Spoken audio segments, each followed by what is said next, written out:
At my own daughter's wedding in front of 200 of his rich friends, my new son-in-law ordered me to hand over the keys to my family's farm. When I quietly refused, he slapped me across the face. He thought he had won.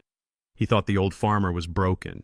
He didn't know I was about to walk outside and make one phone call to the single most powerful woman in North Carolina agriculture, a woman he was desperate to impress, a woman who held his entire multi-million-dollar future in the palm of her hand. Before I tell you the beautiful, beautiful sound of his empire crumbling into dust, do me a favor, tell me in the comments where you're listening from. It helps an old man to know his story is traveling. And if you believe that a man's dignity is worth more than all the money in the world, hit that like and subscribe button. You're going to enjoy this. The music was too loud. That was my first thought. It was a string quartet playing something light and classical that was probably supposed to sound elegant, but to my ears it was just a nervous, high-pitched noise. It couldn't compete with the real music of my life. The sound of wind rustling through a field of corn, the low creak of the porch swing on a summer evening, the contented grunt of a pig at feeding time. I sat at a small table near the back of the enormous white tent, a stranger at my own daughter's wedding. I felt like a piece of old, weathered barnwood in a room full of polished marble. My suit, the only one I owned, felt stiff and tight across my shoulders, a uniform for a role I didn't know how to play. I watched the crowd. It was a sea of pale faces and expensive fabrics. Men in tailored suits with shiny shoes, women in silk dresses that shimmered under the fairy lights strung across the ceiling of the tent. They laughed too loudly, their voices sharp and brittle. They held their wine glasses with a practiced ease, sipping and swirling, talking about stock markets and second homes in the mountains. I didn't know a single soul save for my daughter Lena. And watching her now across the room, I wasn't even sure I knew her anymore. She was a vision. I had to give her that. The dress was a cloud of white lace and silk, a confection that probably cost more than my first tractor. I knew for a fact which of my fields had paid for it. It was the 10 acres of soybeans down by the creek, the ones that had come in so strong last fall. I looked at her, and I saw my soybean harvest transformed into a dress for a woman I was losing. My son-in-law Brandon was in his element. He moved through the crowd not like a groom but like a politician working a room. He had a firm handshake for the men, a charming, predatory smile for the women. His own suit was a shade of blue so dark it was almost black, tailored to fit his athletic frame with a precision that screamed money. He was a handsome man, I suppose, the kind of handsome you see in magazine ads for expensive watches. But his eyes were cold. They were the eyes of a hawk, constantly scanning, assessing, calculating. He wasn't celebrating a marriage. He was closing a merger. And I knew with a certainty that settled like a stone in my gut that I was the final asset to be acquired. I took a sip of water. Someone had tried to hand me a glass of champagne earlier, but the bubbles just made me think of the clean, clear well water that came out of my own tap. The water that had nourished this land, my family, for over 100 years. Everything in this tent, every ridiculously expensive flower, every artfully arranged plate of food, every drop of French champagne had been paid for by the dirt under my fingernails. The farm had paid for Lena's college education. The farm had paid for her first car. And the farm had just paid for this spectacle, this grand performance designed to impress Brandon's wealthy investors and partners. It was a bitter irony. My life's work was being used to fund my own obsolescence. A waiter came by and tried to top off my water glass. I put my hand over it and shook my head with a small smile. He nodded and moved on. I just wanted to be invisible, to observe without being noticed. I watched Brandon laugh at something one of his guests said, throwing his head back in a gesture that looked rehearsed. He was a performer, and this wedding was his stage. He had been performing for my daughter for 2 years, and she had fallen for every line. She saw him as her ticket out of the quiet, simple life she had grown to resent her escape from the legacy of dirt and sweat I had tried to give her. She didn't see the hawk beneath the smile. She didn't see the cold calculation in his eyes. Or maybe she did, and she just didn't care. That was the thought that hurt the most. That was the storm cloud on the horizon of this perfect sun-drenched afternoon, and I had a terrible feeling the storm was about to break. I saw him coming from across the room. He moved through the crowd of his own creation with a practiced, easy grace, like a shark moving through shallow water, all smooth surfaces and hidden teeth. My son-in-law, Brandon. He was a master of the room, leaving a wake of charmed laughter behind him. But he wasn't mingling. He was on a trajectory, and that trajectory ended at my small, quiet table. He arrived with a smile that was a masterpiece of modern dentistry, all perfect angles and impossible whiteness. It was a smile designed to disarm, to reassure, to sell. It was a smile that never for 1 second reached his cold, calculating eyes. "Silas," he said, his voice a warm, rich baritone that was as carefully cultivated as his smile. He placed a hand on my shoulder, his grip just a little too firm, a subtle act of possession. "Sitting all by yourself. We can't have that. You're the man of the hour." "I'm just fine, son," I said, my voice quiet. I didn't return his smile. I just looked at him, my gaze as steady and unyielding as the old oak tree in my front yard, just taking it all in. "It's something, isn't it?" he said, gesturing around the tent. "I wanted everything to be perfect for Lena, for our family." Family. The word in his mouth didn't sound like a bond. It sounded like a business term, a holding company, an acquisition. "We're family now, Silas," he continued, leaning in a little closer, his voice dropping into a more intimate, conspiratorial tone. "And that means we take care of each other. It means we build a future together." Future. There was the other word, the twin to family. They were the two pillars of his sales pitch. I knew what future he was talking about. It wasn't a future of grandchildren playing on my porch. It was a future of bulldozers and concrete mixers, of golf courses and luxury vacation homes. "Lena is my future," I said, my voice still quiet, my eyes still locked on his. "Her happiness is all I've ever cared about." "Exactly," he said, his smile widening, sensing an opening. "And I'm going to give her a life she's only ever dreamed of. But to do that, to really build something that lasts, something generational, we need a strong foundation." He let the word foundation hang in the air between us. He wasn't talking about love and trust. He was talking about soil and water rights. "That farm of yours, Silas," he said, his voice now a soft, seductive purr. "It's a beautiful piece of land. So much history, so much legacy. But more than that, it has so much potential." Potential. To me, the farm's potential had been realized every season for the last 150 years. It was realized in the corn that grew tall and sweet in the summer sun, in the healthy livestock that fed my family and my neighbors, in the quiet dignity of a life lived in partnership with the earth. To him, potential meant the untapped monetary value of a thing that had not yet been destroyed.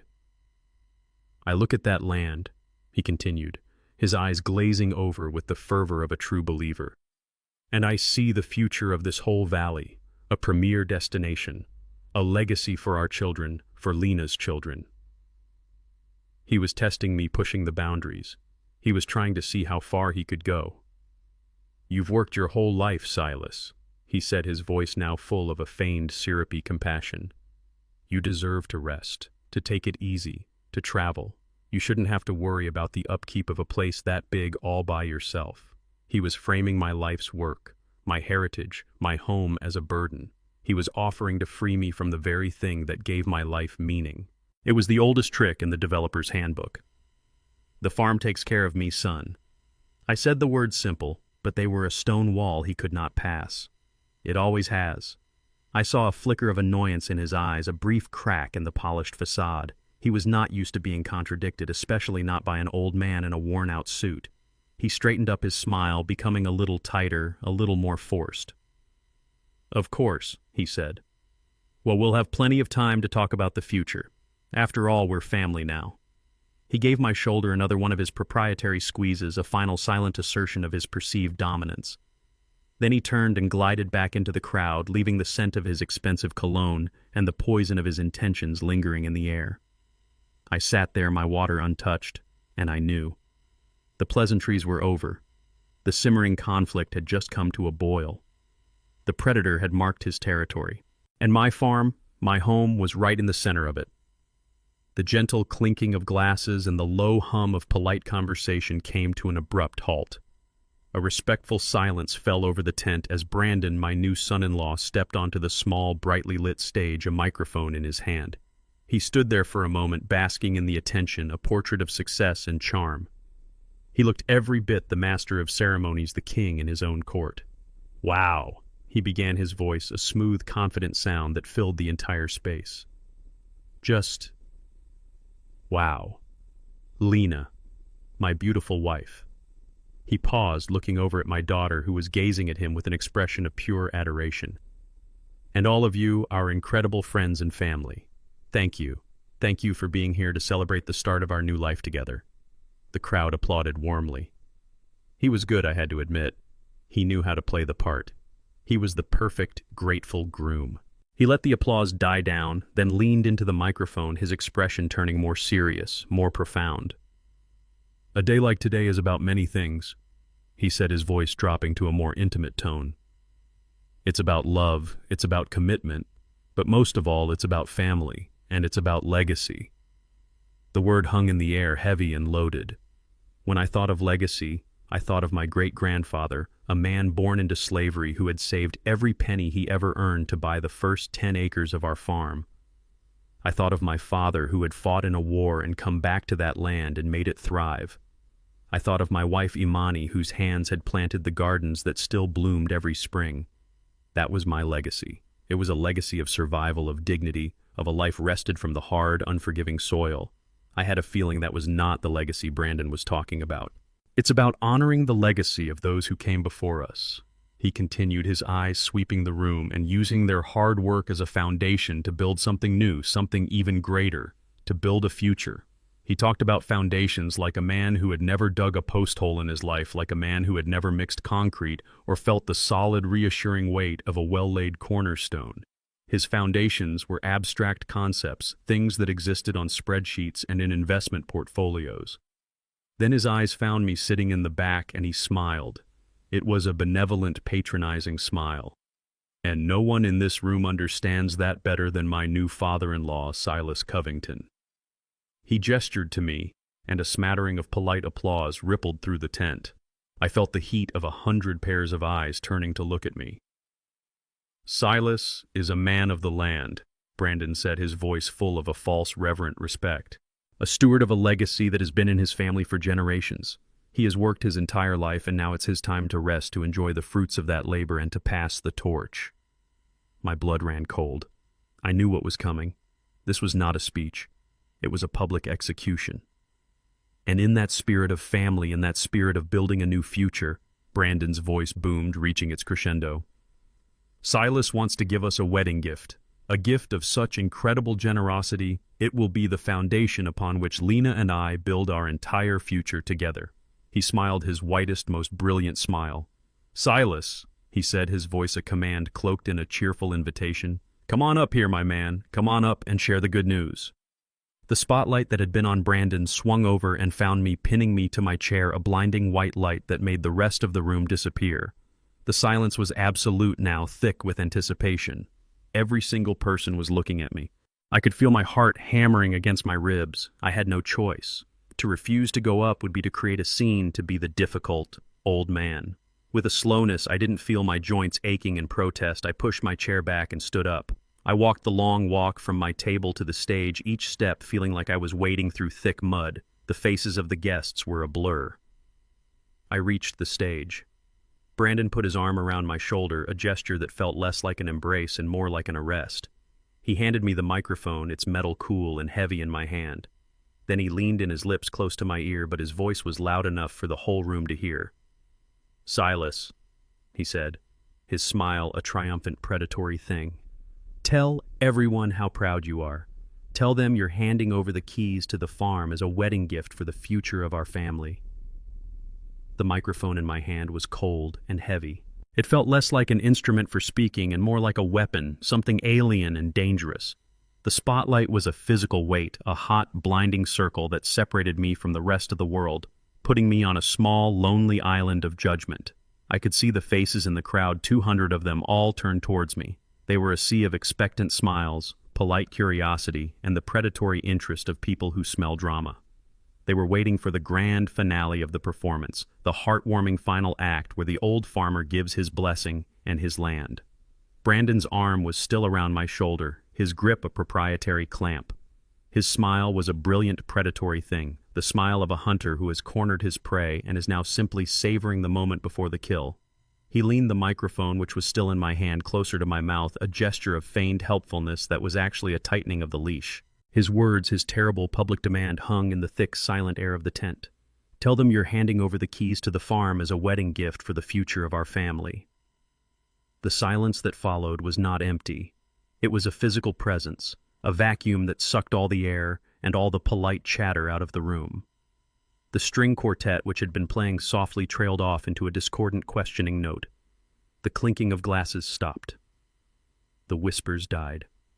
In that moment, the only sound in the entire world was the frantic, panicked hammering of my own heart against my ribs.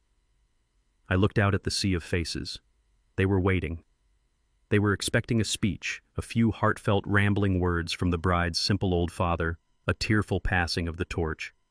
I saw my daughter Lena. She was standing near the stage, her hands clasped together, her face a mask of desperate, pleading hope. Her eyes were begging me. "Please, Daddy, just do it. Just say the words.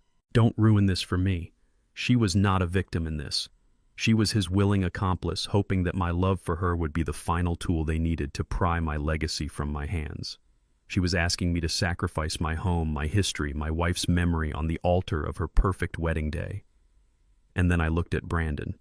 He was still smiling, but the smile had changed. The benevolent mask was gone.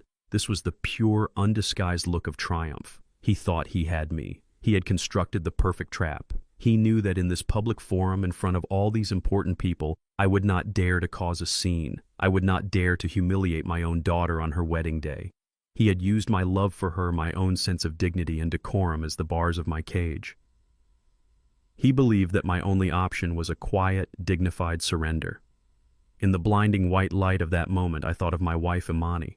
I thought of her hands, her beautiful, strong hands plunged deep into the dark, rich soil of our farm. I thought of the promise I had made to her as she lay in our bed in the final days of her life. "Never let them pave it, Silas," she had whispered, her voice a dry rustle of leaves.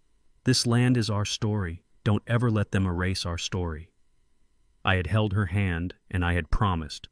And now this smooth-talking boy in his expensive suit was asking me to break that sacred promise to hand over her story. Our story as a party favor. A bauble to be added to his collection of assets. The hammering in my chest began to slow. The panic receded, washed away by a cold, clear, and unshakable certainty. I had two choices. I could say yes, and in doing so I would betray my wife, my ancestors, and everything I had ever stood for, all for the sake of avoiding a few moments of public awkwardness. Or I could say no, and I could honor that promise, and I could reclaim my own soul. The choice was not a choice at all. It was a clarification. He thought this was his stage. He had no idea he was standing on my land. The silence in the tent was a physical thing. It was a thick, heavy blanket that smothered all other sounds. 200 people held their breath, their faces a mixture of polite expectation and a hungry, predatory curiosity.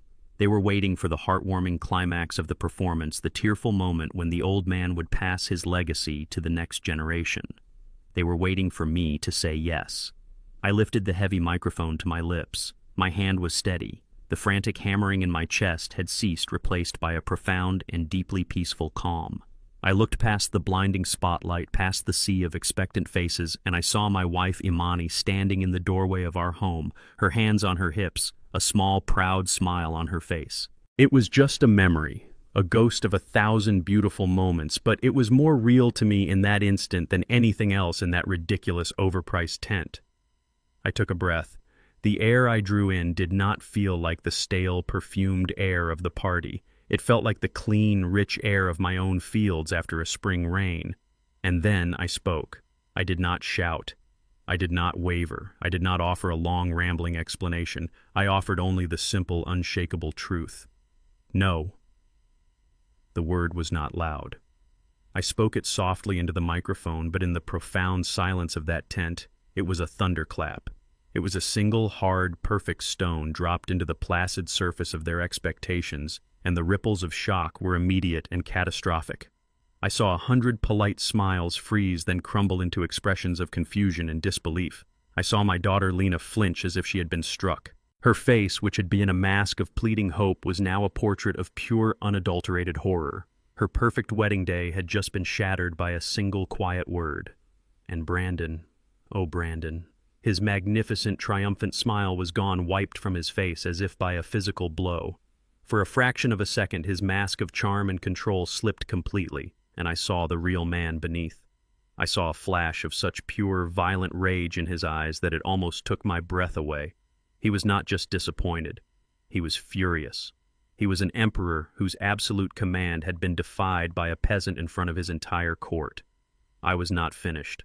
I had their attention now. I leaned into the microphone again, my voice still quiet, but now imbued with the authority of a lifetime of conviction. That farm, I said, my words clear and steady, is not a gift to be given. It is not an asset to be traded. It is not the foundation for a new business deal. I looked directly at my daughter, hoping in that last desperate moment that she would understand. That farm is the legacy of my wife, Imani Covington. It was built with the sweat of her ancestors and the love of her heart. It is her story. It is her soul written in the soil. And her soul, I said, my voice dropping to an almost reverent whisper, is not for sale. I finished speaking.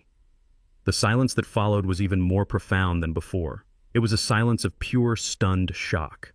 I had not given them the heartwarming scene they expected. I had given them something raw, something real, something they did not know how to process. I had spoken of things that had no place in their world of contracts and capital gains, love, legacy, and a soul written in the soil. With a calmness I did not know I possessed, I held the microphone out to Brandon.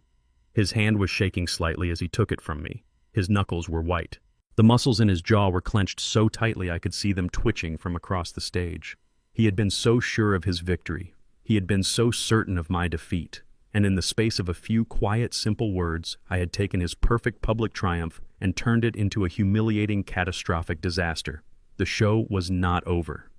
But the script had just been irrevocably and beautifully rewritten. Brandon's face for a split second was a blank canvas of pure, uncomprehending shock. He was a master manipulator, a man who controlled every room he entered, and the script he had so carefully written had just been set on fire in front of his entire audience. The shock lasted only a heartbeat before it was consumed by a wave of pure, unrestrained fury. The charming, handsome groom vanished, and in his place was something ugly, something primal. The mask was not just slipping, it had been torn away, and the monster was free. His hand shot out and snatched the microphone from my grasp, his fingers digging into mine for a brutal second. He brought the microphone to his own lips, but he didn't address the stunned crowd. He spoke directly to me, his voice no longer a smooth, seductive baritone, but a low, vicious hiss that was meant for my ears alone, yet it was amplified to fill the entire tent. "Don't you ruin this for me, old man." He spat his words, dripping with a venom that was breathtaking in its intensity. "Don't you dare." It was not a plea. It was a threat, a final warning from a king to a subject who had forgotten his place. I looked at him. I saw the rage in his eyes, the contempt twisting his perfect features into an ugly mask. I looked at my daughter, her face a deathly white, her hands pressed to her mouth in silent horror. She was watching her perfect day, her perfect future, her perfect husband all come undone. She had made her choice, and now I would make mine. I did not answer him. I did not engage in his gutter fight. To do so would be to legitimize his rage, to accept the terms of his battle. Instead, I did the one thing a narcissist, a bully, cannot endure. I dismissed him. I gave him a small, almost imperceptible shake of my head, a final, quiet no. And then with all the dignity I could muster, I turned my back on him. It was a simple act, but on that brightly lit stage, it was an act of total and complete defiance. I was walking away from him, from his threats, from my daughter's wedding, from the entire sham he had constructed. That was what broke him. My refusal to fight, my silent dismissal of his power, was an insult his ego could not absorb. I had taken 2 steps, my back still to him, when I heard a sharp intake of breath and the rustle of expensive fabric. Before I could turn, before I could even process what was happening, his hand struck my face. It was not a push. It was a full, open-handed slap delivered with all the force of his frustrated rage. The sound of it, the sharp, wet crack of his palm against my cheek, was obscene in the dead silence of the tent. It was a sound like a whip crack, a sound of pure, unadulterated violence. A white-hot sting exploded across the left side of my face. My head snapped to the side with a force that sent a jolt of pain down my neck. For a dizzying, disorienting second, the world tilted on its axis. The fairy lights strung across the ceiling blurred into a dizzying streak. I lost my balance. My feet, which had been so firmly planted on the soil of my own land for 75 years, stumbled on the polished wood of his stage. I put out a hand to steady myself on a nearby speaker, my whole body trembling not from fear but from the sheer profound shock of the violation. And then I heard it. A sound from the crowd. It was not an applause, it was not a whisper, it was a single collective gasp. A sharp, unified intake of breath from 200 people who had just witnessed the unthinkable. They had come for a wedding for champagne and polite conversation. They had just been made witnesses to an assault. I slowly, deliberately straightened up. The sting on my cheek was already turning into a deep, throbbing ache. But it was a clarifying pain. It had burned away any last lingering trace of doubt or familial obligation. He had not just disrespected me. He had not just tried to steal from me. He had laid his hands on me. He had crossed a line that could never ever be uncrossed. The farm was no longer the issue. My daughter was no longer the issue. This was about my honor. This was about my name. This was about the man my father had raised me to be. And in the dead, horrified silence of that room, I knew exactly what I had to do.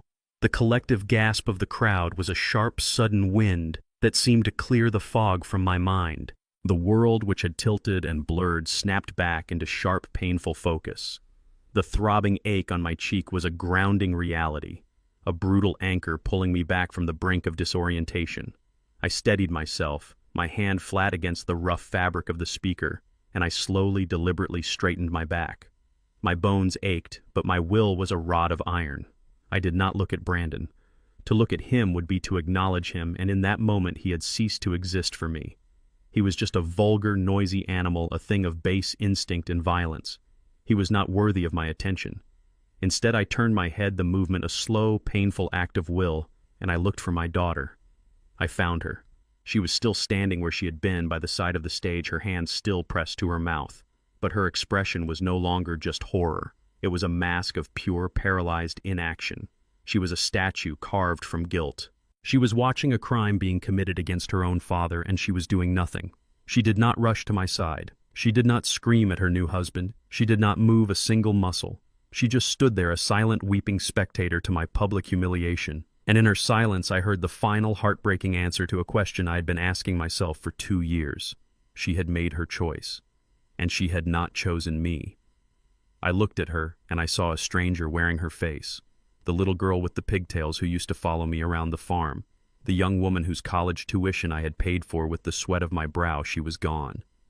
In her place was this woman, this terrified, weak creature, who had traded her own father's dignity for a place at a rich man's table. And in that moment, something inside me broke. But it was not my spirit. It was the final binding thread of fatherly obligation that had compelled me to endure so much for the sake of her happiness.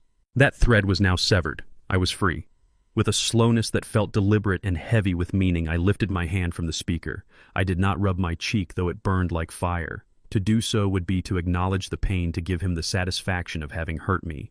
Instead, I did the only thing I could think of to reclaim the dignity he had tried to steal from me. I reached down and I straightened the lapels of my old suit jacket. I gave the bottom a sharp, definitive tug, pulling the fabric taut, settling it back into place on my shoulders. It was a small gesture, a quiet gesture, but it was a declaration. It said, "You have not broken me. You have not even disturbed me. This is over, and I am leaving not as a victim, but as a man." I turned my back on the stage, on my daughter, on the man who was no longer my son-in-law. I did not look at the crowd. I did not have to. I could feel the weight of their 200 pairs of eyes on my back. The silence in the tent was now absolute, a thick, horrified vacuum. I started to walk. My legs felt strangely steady. My head was held high. I walked down the small set of stairs from the stage, my hand not even touching the railing. I walked onto the lush green grass that had been covered by a temporary floor, and I began the long, lonely walk towards the exit. Every step was a lifetime. I could feel their stares. I could hear their silent, shocked judgment, though I did not know if it was for him or for me. It did not matter. Their opinions were irrelevant. I walked past the tables laden with untouched food, past the wilting, expensive flowers. I walked through the silence they had all created, and in that moment I owned it. It was my silence. It was the sound of my departure. It was the sound of my freedom. I reached the edge of the tent, the place where the artificial world of the wedding ended and the real world began. I pushed aside the heavy canvas flap, and I stepped out into the cool, clean air of the evening, leaving the noise, the violence, and the wreckage of my daughter's perfect day behind me. The cool night air was a balm on my burning cheek. I stepped out from under the suffocating canvas of the wedding tent and into the vast, quiet darkness of the parking lot.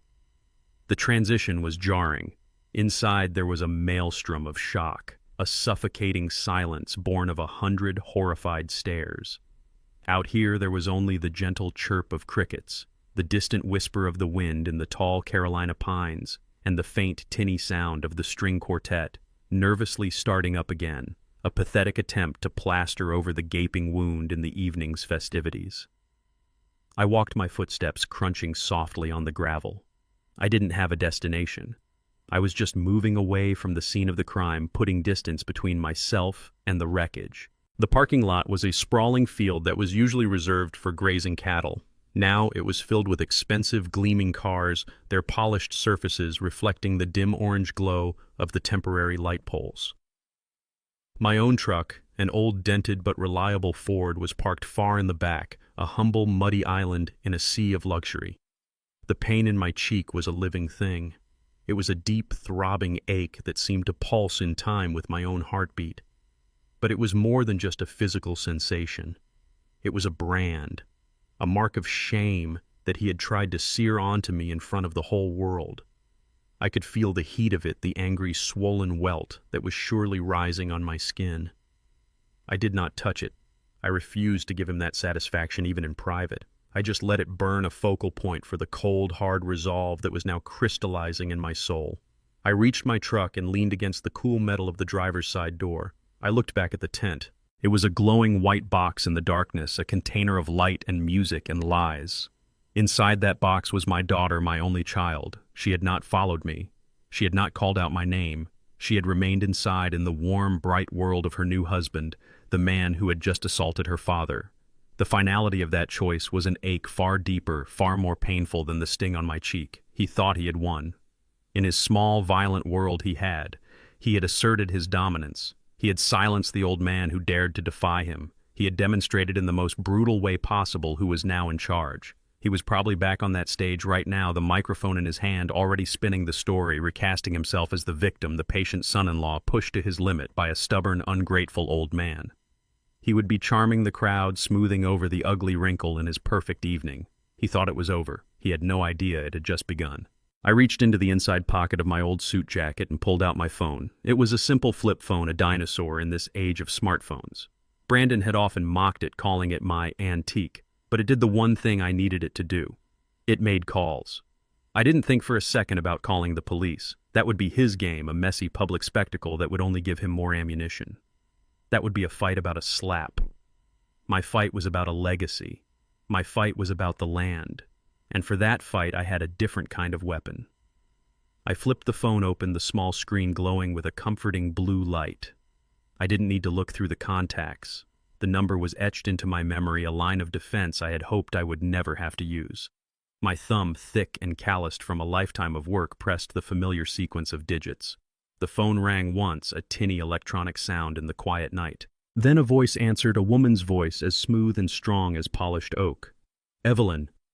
There was no surprise in her voice, only a quiet waiting readiness. Silas, she said. It was not a question. He did it, I said. My own voice was a hoarse whisper. I didn't have to explain what it was. She already knew. We had discussed this possibility for months, ever since Lena had announced her engagement.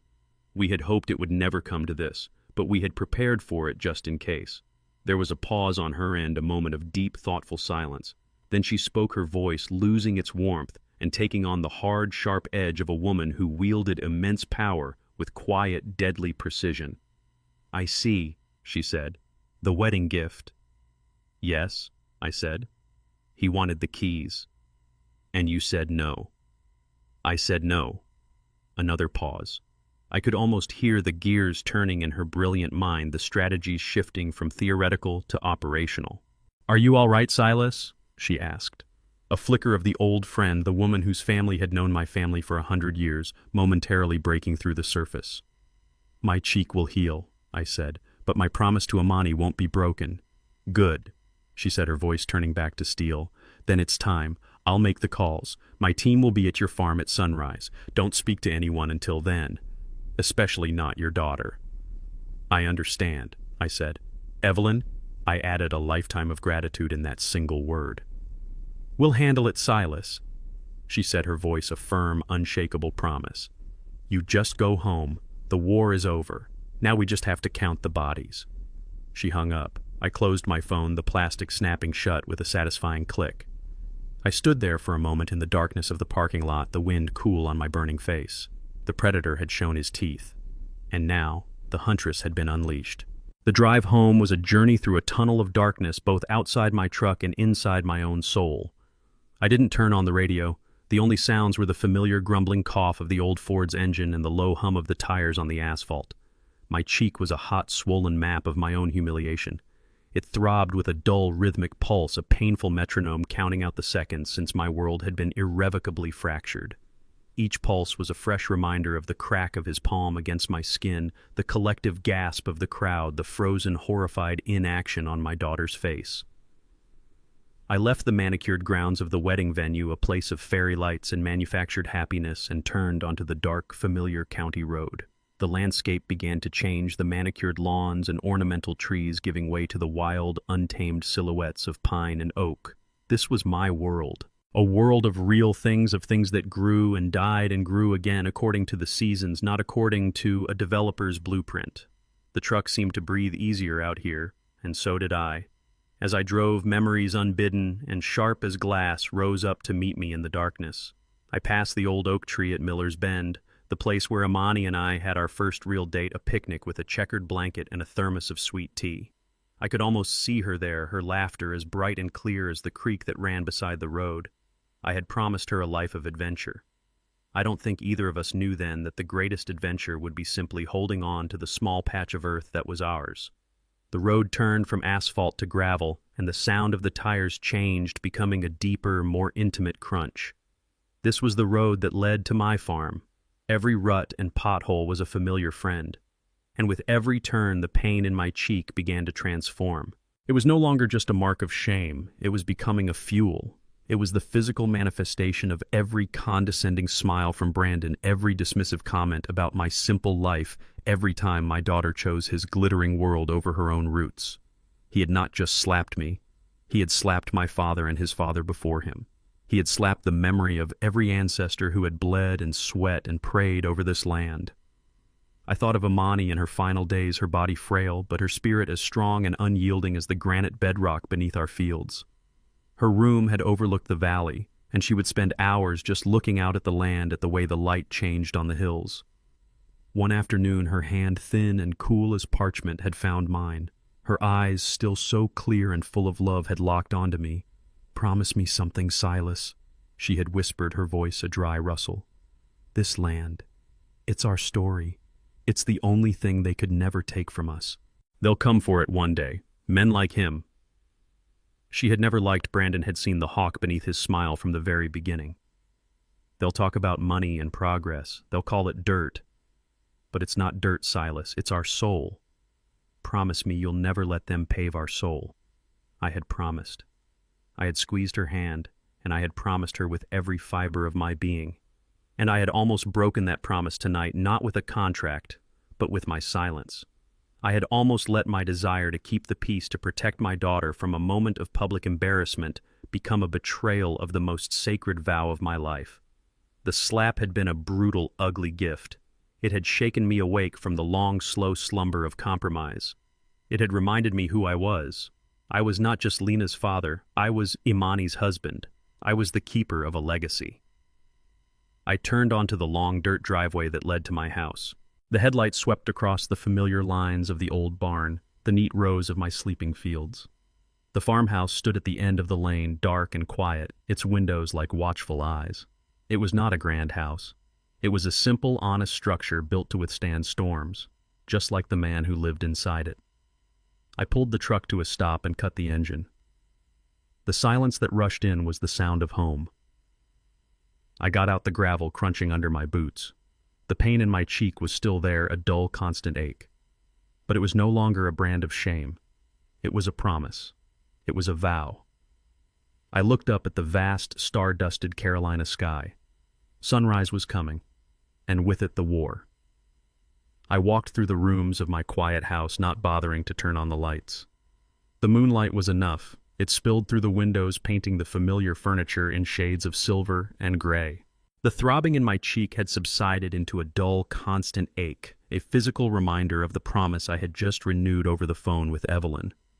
I stood in the center of the living room and placed my hand on the cool, rough stone of the fireplace. This stone, this house, this land, it was the only real thing in a world that had suddenly become a circus of lies and cruelty. This farm wasn't just a piece of property. It wasn't something you could put a price on, something you could list in a real estate brochure. It was a living, breathing testament to a story that had begun long before I was born. My great-grandfather, a man named Abraham, was born a slave on a plantation not 10 miles from where I now stood. He had been told his entire life that he was property, that his labor, his body, his very children belonged to another man. When freedom came, it was not a gift. It was a terrifying, bewildering dawn. He had nothing but the clothes on his back and a fire in his soul to be his own man on his own land.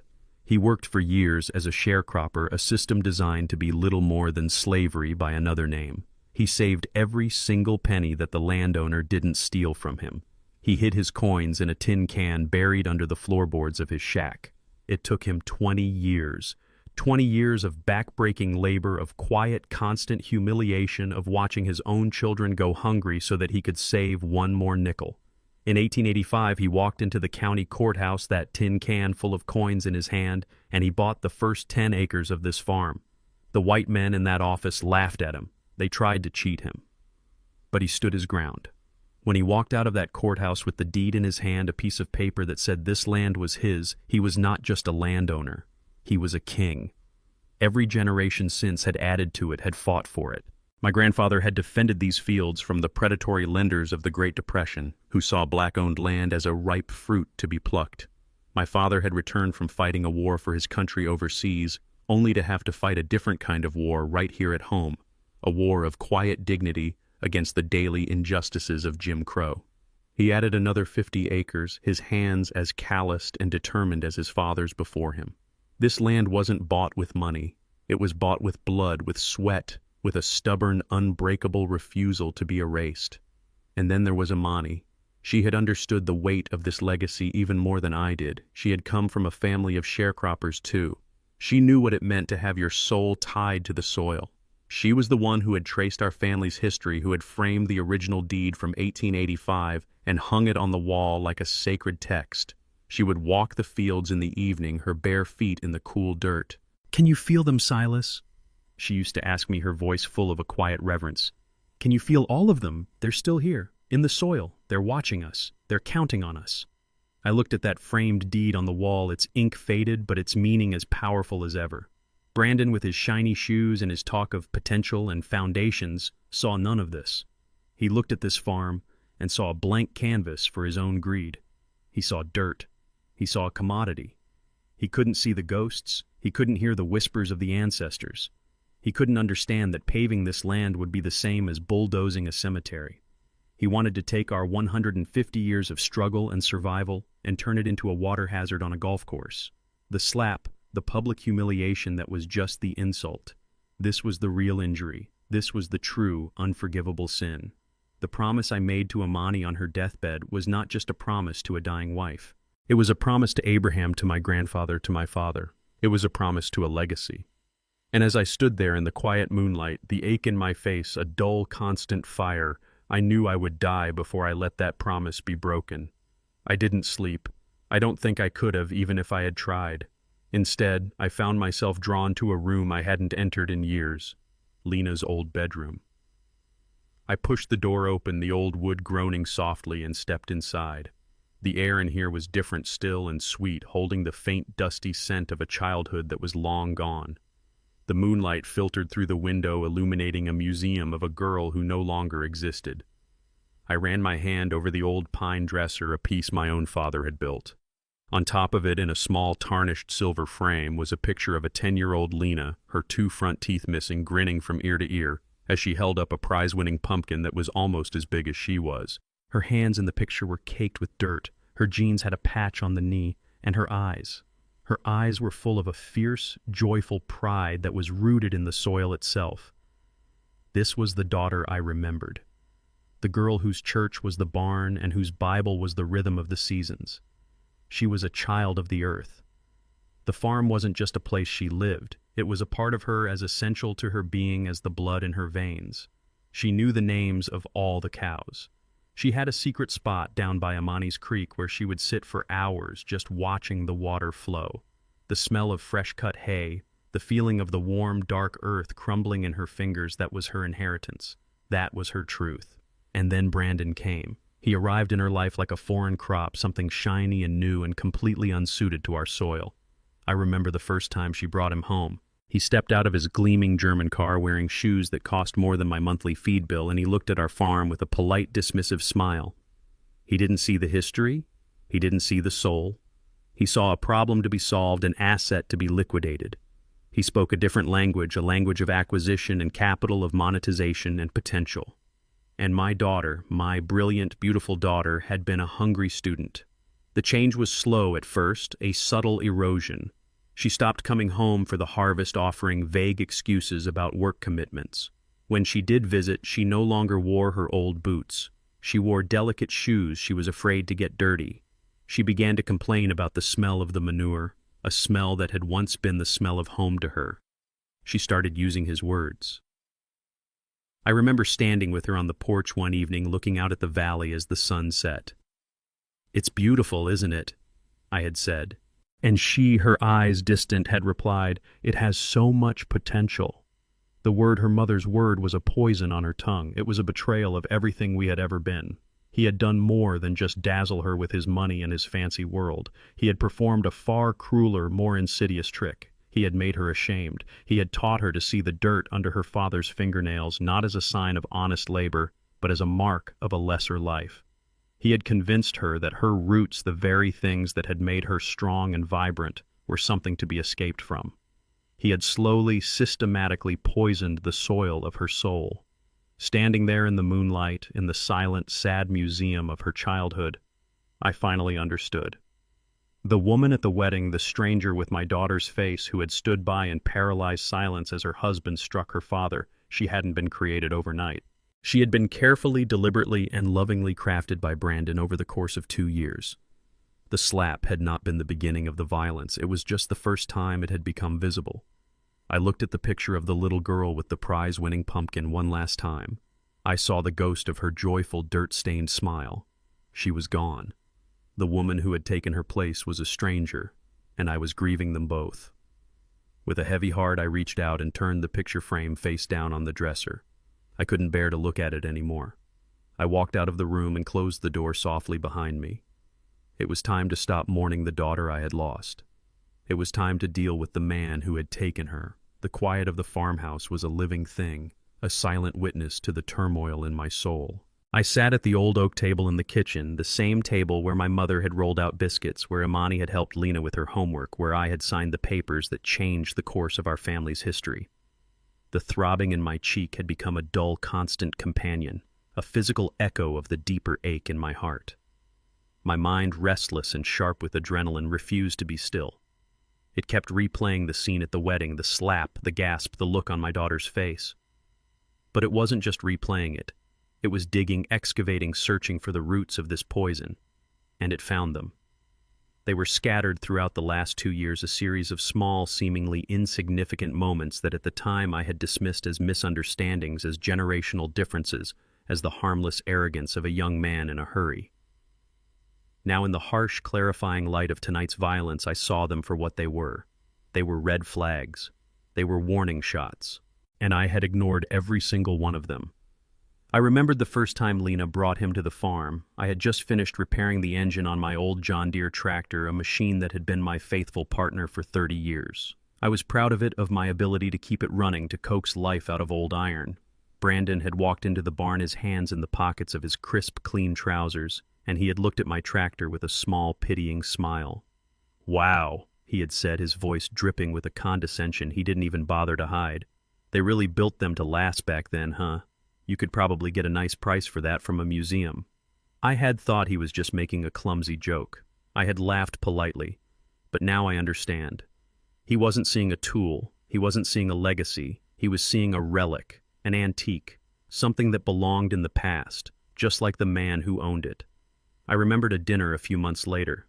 He was talking about his latest project, a string of luxury cabins he was building in the mountains. He used words I didn't understand, words like leveraging assets and maximizing ROI.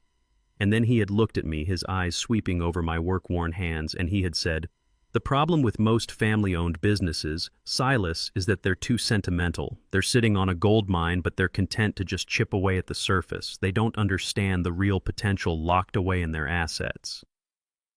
At the time, I had thought he was just talking about his own world, the world of high finance and corporate development.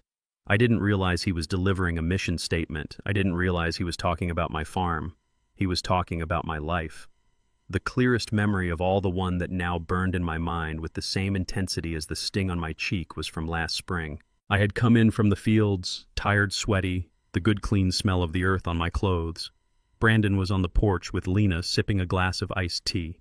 He watched me walk up the steps, and there was a look of something like disgust in his eyes. He tried to cover it with a smile. "I admire the work ethic, Silas, I really do," he had said, his voice full of that same false, syrupy compassion he had used on the stage tonight. "But you have to admit, this kind of farming, it's a thing of the past. It's not efficient. It's not scalable. The real future isn't in working the land. It's in making the land work for you. Making the land work for you." That was the phrase. That was the core of his entire philosophy. To him, the land was not a partner to be respected. It was a resource to be conquered, to be bent to his will, to be stripped of its identity and remade in his own profitable image. The slap at the wedding had not been a sudden, unpredictable act of violence. It was the logical conclusion of a worldview that saw everything and everyone as an obstacle to be overcome or an asset to be acquired. He hadn't just slapped me because I had said no. He had slapped me because the past in his mind had no right to stand in the way of his future. And I, with my old suit and my old ways and my quiet, stubborn love for a patch of dirt, I was the past personified, and I was in his way. I sat at my kitchen table until the first pale fingers of dawn began to probe the eastern sky. The events of the wedding played over and over in my mind, a toxic, repeating loop of humiliation and rage. But beneath the anger, a colder, more analytical part of my mind was at work, sifting through the wreckage, trying to understand the full scope of my son-in-law's greed. It wasn't just about the land. I knew that now. His ambition was too vast, his arrogance too profound for this to be a simple land grab. He didn't want to just build on my farm. He wanted to possess it, to consume it, to erase it and replace it with something of his own. But why? Why this farm? There were other larger tracts of land for sale in the valley. The answer, when it came, did not come from a memory of his words, but from a memory of my wife. My mind drifted away from the house, down the gentle slope behind the barn, through the stand of old pine trees, to the one place on this farm that was more sacred than any other: Imani's Creek. It wasn't a mighty river. It was a humble stream no more than 20 feet across at its widest point. But it was eternal. It flowed cool and clear all year round, even in the driest of summers. It was the lifeblood of this land, the source of irrigation for my fields, the water that my cattle drank. Imani had loved that creek. She said it was the farm's heartbeat. We had been married beside it, under the shade of the weeping willow that grew on its bank. When she died, I had scattered some of her ashes into its gentle current, letting her become a permanent part of the place she had loved so much. And then, like a key turning in a rusty lock, a memory of Brandon's words clicked into place. He had been on my porch last spring, a glossy brochure spread out on the table showing me the plans for his other developments. I remembered the perfectly rendered drawings of lush, emerald green golf courses. And I remembered a phrase he had used, a piece of developer jargon I hadn't paid much attention to at the time. "Water is the new oil, Silas," he had said with a knowing smile. "You control the water, you control the whole valley." A chill colder than any winter morning snaked its way down my spine. Golf courses are thirsty. They are an unnatural, insatiable green, and they drink water like a dying man. My farm sat at the head of the valley, and Amani's Creek was not just the lifeblood of my farm. It was the primary and, in many places, the only source of surface water for the entire valley below. He didn't just want my land, he wanted my water. He wanted to dam my wife's memory and divert it to feed his sterile, perfect fairways. The full, monstrous scope of his plan was finally clear to me. And with that clarity came the memory of my true inheritance, the one weapon in my arsenal that I knew he would be too arrogant, too modern to have ever considered. My great-grandfather Abraham, a man who had been born with nothing, had been a genius. When he walked into that courthouse in 1885, he hadn't just bought 10 acres of dirt. He had been illiterate, but he had made the clerk read the deed to him 3 times. And he had insisted on a clause that the white landowners of the time considered a joke. He had insisted on the explicit inclusion of the riparian rights. It was an old, almost forgotten piece of law, a relic from a time when the rules were simpler. It meant that whoever owned the bank owned the stream. The water that flowed through the Covington farm was not a public utility. It was private property, an ironclad, legally protected right that had been passed down generation to generation for 150 years. Brandon, with his army of high-priced lawyers and his belief in the power of modern contracts, would have looked at the water records. He would have seen a small, unnamed creek. He would have assumed it was public, that he could easily get the permits to tap into it. He would never in a million years have thought to dig into the dusty, pre-segregation archives of the county courthouse to look at a century-old deed belonging to the family of a former slave. He hadn't just slapped me. He had declared war on the memory of my wife, on the legacy of my ancestors, and on the future of this entire valley. And he had done so without ever realizing that the one thing he needed most, the very lifeblood of his grand ambition, was something he could never, ever have. It belonged to me, and it would never be for sale. The first rays of the sun were beginning to bleed over the eastern ridge, painting the edges of the clouds in shades of soft pink and gray. I sat at the kitchen table, a mug of coffee, untouched, and growing cold in my hands. The physical pain in my cheek had become a part of me, a dull, constant throb that served as a metronome for my thoughts. I was no longer thinking about the slap. I was thinking about the man who had delivered it. I was trying to understand the full shape of his greed, to map the dark continent of his ambition. And in the quiet of the pre-dawn house, the scattered, disjointed pieces of the puzzle began to slide into place. It started with a memory of a conversation I'd overheard in the feed store a few months back. 2 old farmers, their voices a low grumble of gossip, were talking about the strange land purchases happening down in the valley. A company out of Raleigh, a company with Brandon's name on it, was buying up hundreds of acres of what they called scrubland. It was poor soil, rocky, and unfit for crops land that had been in the same families for a century because nobody else wanted it. It made no sense at the time. Why would a luxury developer want a patchwork of the most useless land in the county? I had dismissed it as another one of a rich man's strange hobbies. Then another piece clicked into place. Brandon had been here for dinner last summer, and he had left his expensive leather briefcase open on this very table while he took a phone call on the porch. I hadn't meant to pry, but I couldn't help but see the glossy cover of a brochure sticking out. The title was something like Viridian Valley Golf and Spa. I remembered the pictures inside. They were artists' renderings of a perfect emerald green world. Rolling fairways, pristine ponds sparkling in the sun, a sprawling clubhouse that looked like a palace perched on a hillside. At the time, I had assumed it was a project he was working on somewhere else in some other richer part of the state. But now I pulled that memory out and examined it in the cold light of this new day. The hills in those drawings, they had a familiar shape. The gentle, rolling slope of the valley floor, the curve of the river in the distance. It wasn't just any valley, it was my valley. The useless scrubland his company had been buying up was the exact footprint of his imaginary golf course. The grand clubhouse was perched on the very spot where the old Miller farm used to stand, a bluff with the best view in the county, which his company had bought out last year. He wasn't just planning a development, he was planning to colonize my entire world. He was going to transform our quiet working valley into a playground for rich people from the city. But there was still one piece missing. A project of that magnitude, a sea of perfectly manicured green grass in the hot Carolina sun, would need a staggering amount of water. An impossible amount of water. And then I heard his voice in my memory as clear as if he were sitting across from me right now. Water is the new oil, Silas. You control the water, you control the whole valley. That's when I understood.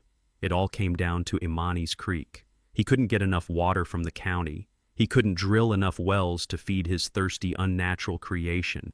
He needed a constant, reliable private source. He needed my creek. He needed my water rights. The farm wasn't the prize. It was the key. It was the linchpin that held his entire monstrous vision together. Without my land, he had no access. Without my water, his emerald green paradise would wither and die, turning back into the brown scrubland it was meant to be. He hadn't just been trying to acquire an asset. He had been trying to secure the lifeblood of his empire. The fight was not over a piece of land. It was a war for the water, a war for the very soul of the valley. I looked out the kitchen window. The sun was fully up now, its light glinting off the surface of Imani's Creek down in the pasture. It looked like a vein of pure gold in the green landscape. And I, the old sentimental farmer he had so foolishly underestimated, was the man who owned the mine. I finally understood the full stakes of this fight, and I was ready. The name Evelyn Reed was not one that was spoken loudly in the corporate boardrooms of Raleigh or Charlotte, but it was spoken with a deep and profound respect, often followed by a nervous clearing of the throat. Evelyn was not a politician. She was not a billionaire developer. She was something far more powerful and far more dangerous to men like Brandon. She was the director of the North Carolina Land Heritage Trust, the largest and most influential agricultural conservation fund in the southeastern United States. But that was just her title. What she really was a guardian, a warrior, a queen in her own right whose kingdom was made of the rich, dark soil of her home state. The connection between the Covingtons and the Reeds was not a new one. It did not begin with a business card or a formal introduction. It was a bond that was braided into the very history of this land. Our great-grandfathers had been sharecroppers on adjacent plots of land, two black families fighting for a foothold in a world that was designed to keep them landless and dependent. They had shared tools, shared seeds, and shared the quiet, desperate hope for a better future for their children. When my great-grandfather Abraham finally bought his 10 acres, it was Evelyn's great-grandfather Samuel Reed who had stood beside him at the courthouse, a silent, powerful witness who ensured the white clerk did not cheat him. Our families had been allies for 150 years. It was a bond deeper than friendship. It was a bond of shared survival. Evelyn had inherited that legacy and transformed it. She had gone away to college, then to law school up north, and she had come back home with a fire in her belly and a brilliant strategic mind. She saw what was happening to black-owned farms all across the South. She saw the systematic erosion of black land ownership, a slow, quiet war being waged by predatory developers by an unforgiving tax system, and by the simple, tragic reality of children who no longer wanted the life their parents had fought so hard to build. So she created the trust. It wasn't just another environmental organization dedicated to preserving green space. Its mission was specific, and it was revolutionary. It was dedicated to protecting the land of black farmers. The trust would buy the development rights to a farm, paying the family a fair price, ensuring that the land could never be bulldozed for a subdivision or a golf course. It would remain a farm forever. It was a shield, a fortress built to defend against the modern-day land barons like Brandon Hayes. Evelyn herself was a study in quiet power. She was a tall, elegant woman in her 60s, always impeccably dressed, her voice a low, melodious alto that could soothe a nervous farmer or slice a condescending politician to ribbons. She didn't shout. She didn't need to. Her power was in her intelligence, in her encyclopedic knowledge of land use law, and in the deep, unshakable network of loyalty she had built across the state. She could kill a multi-million-dollar project not with a lawsuit, but with a single quiet phone call to the right investor, the right county commissioner, the right journalist. She was the one person in the state whose reputation for integrity was so absolute that no one dared to cross her. And here was the beautiful, terrible irony: Brandon was desperate to get into business with her. I knew this because Lena had mentioned it. Brandon saw the Land Heritage Trust as the ultimate prize. A partnership with Evelyn's organization would give his destructive projects a green, socially conscious veneer. It would be the ultimate act of greenwashing, using the reputation of a black woman dedicated to conservation to legitimize a project designed to destroy a black man's legacy. He had been trying for months to get a meeting with her, sending her glossy prospectuses, trying to charm her assistants. He was the wolf trying to convince the shepherdess that he was just a misunderstood sheepdog. He had no idea that the shepherdess and the old ram he was trying to slaughter had been friends their entire lives. He had no idea that the woman he was trying to impress was the very person who held the key to his destruction. My phone call from the parking lot had not been a plea for help. It was a signal. It was the quiet coded message that the wolf was no longer just circling the flock. He had drawn blood, and it was time to let the dogs of war loose. The phone call to Evelyn had not been a desperate last-minute plea for help. It was a signal.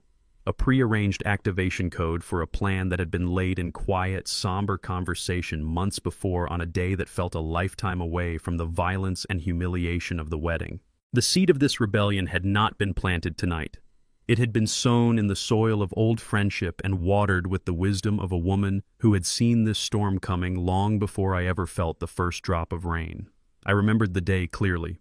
It was a warm afternoon in late summer. Evelyn had driven out to the farm not for any official business, but just to sit on the porch with me the way our families had been doing for 100 years. We drank sweet tea and watched the honeybees work the clover in the pasture. For a long time we just talked about the old days, about our parents, about the changing face of the valley. But I knew she hadn't driven 2 hours just to reminisce. Evelyn never did anything without a purpose. Finally she set her glass down and looked at me, her eyes full of a gentle but firm concern. "Silas," she said, her voice soft, "we need to talk about Brandon." I had stiffened, a reflexive defensiveness rising in me. Lena had just announced their engagement, and I was still trying to convince myself it was a good thing that the cold knot in my stomach was just a father's natural reluctance to let his daughter go.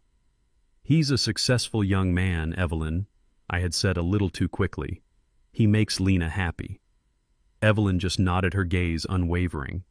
"He's a predator, Silas," she said, and the word so blunt and unadorned had shocked me. "I've seen his kind 100 times before. They come into our communities with their white smiles and their talk of potential. They find a family with deep roots, a family with something they want, and they don't just try to buy it. They try to marry it. It's the oldest and cruelest form of acquisition." She had seen his name on a preliminary development proposal that had crossed her desk. She knew exactly what he was planning for the valley. I had wanted to argue. I had wanted to defend my daughter's choice, my daughter's love. But deep down I knew she was right. She was just giving a name to the nameless dread I had been feeling for months. "I hope you're wrong, Evelyn," was all I could manage to say. "Hope is not a strategy, old friend," she had replied gently. "And we need a strategy. I've had my legal team do a preliminary review of your holdings, a ghost file. We've looked at the deed, the water rights, the old city charters. We've drafted the paperwork for a conservation trust. It's a contingency plan and, in case of emergency, break glass option. It will sit in my files untouched. But if the day comes that you need it, all it will take is your signature and one phone call." I had agreed, mostly to appease her. I had walked her back to her car, feeling that she was being overly cautious, that my love for my daughter and my daughter's love for me would be a strong enough shield. I had never truly believed I would have to make that call. But Brandon, in his arrogance, had given me the one thing I was missing. He had given me certainty. The slap had not been an attack. It had been a clarification. It had been a bright, violent, and undeniable signal that the emergency was here. The glass had not just been broken, it had been shattered. The plan that had been a dusty theoretical file in a cabinet in Raleigh was now a living, breathing thing. Evelyn wasn't just my friend coming to my aid. She was my general, and I had just given her the signal to move her armies into position. The sun was rising, and her team would be here just as she had promised. The sun was just a rumor on the eastern horizon when I saw the headlights. I was sitting on my front porch, a mug of coffee untouched and cold in my hands. I hadn't slept. I had spent the night walking the floors of my silent house, the throbbing in my cheek a constant burning reminder of the promise I had made to Amani and the phone call I had made to Evelyn. I had watched the moon trace its slow silver path across the sky, and I had waited. Now the waiting was over. A single pair of headlights turned off the county road and onto my long dirt driveway. It wasn't a flashy car, not a luxury SUV like Brandon's. It was a dark, unassuming sedan, the kind of sensible, powerful car that doesn't need to announce its own importance. It moved with a quiet purpose, its tires crunching softly on the gravel, a sound that was somehow both reassuring and deeply ominous. It pulled to a stop beside my old Ford, and for a moment nothing happened. The engine was cut and the world returned to the pre-dawn quiet, a silence filled only with the waking chorus of the birds. Then the driver's side door opened, and Evelyn Reed emerged. She moved with an unhurried grace that was more intimidating than any show of force.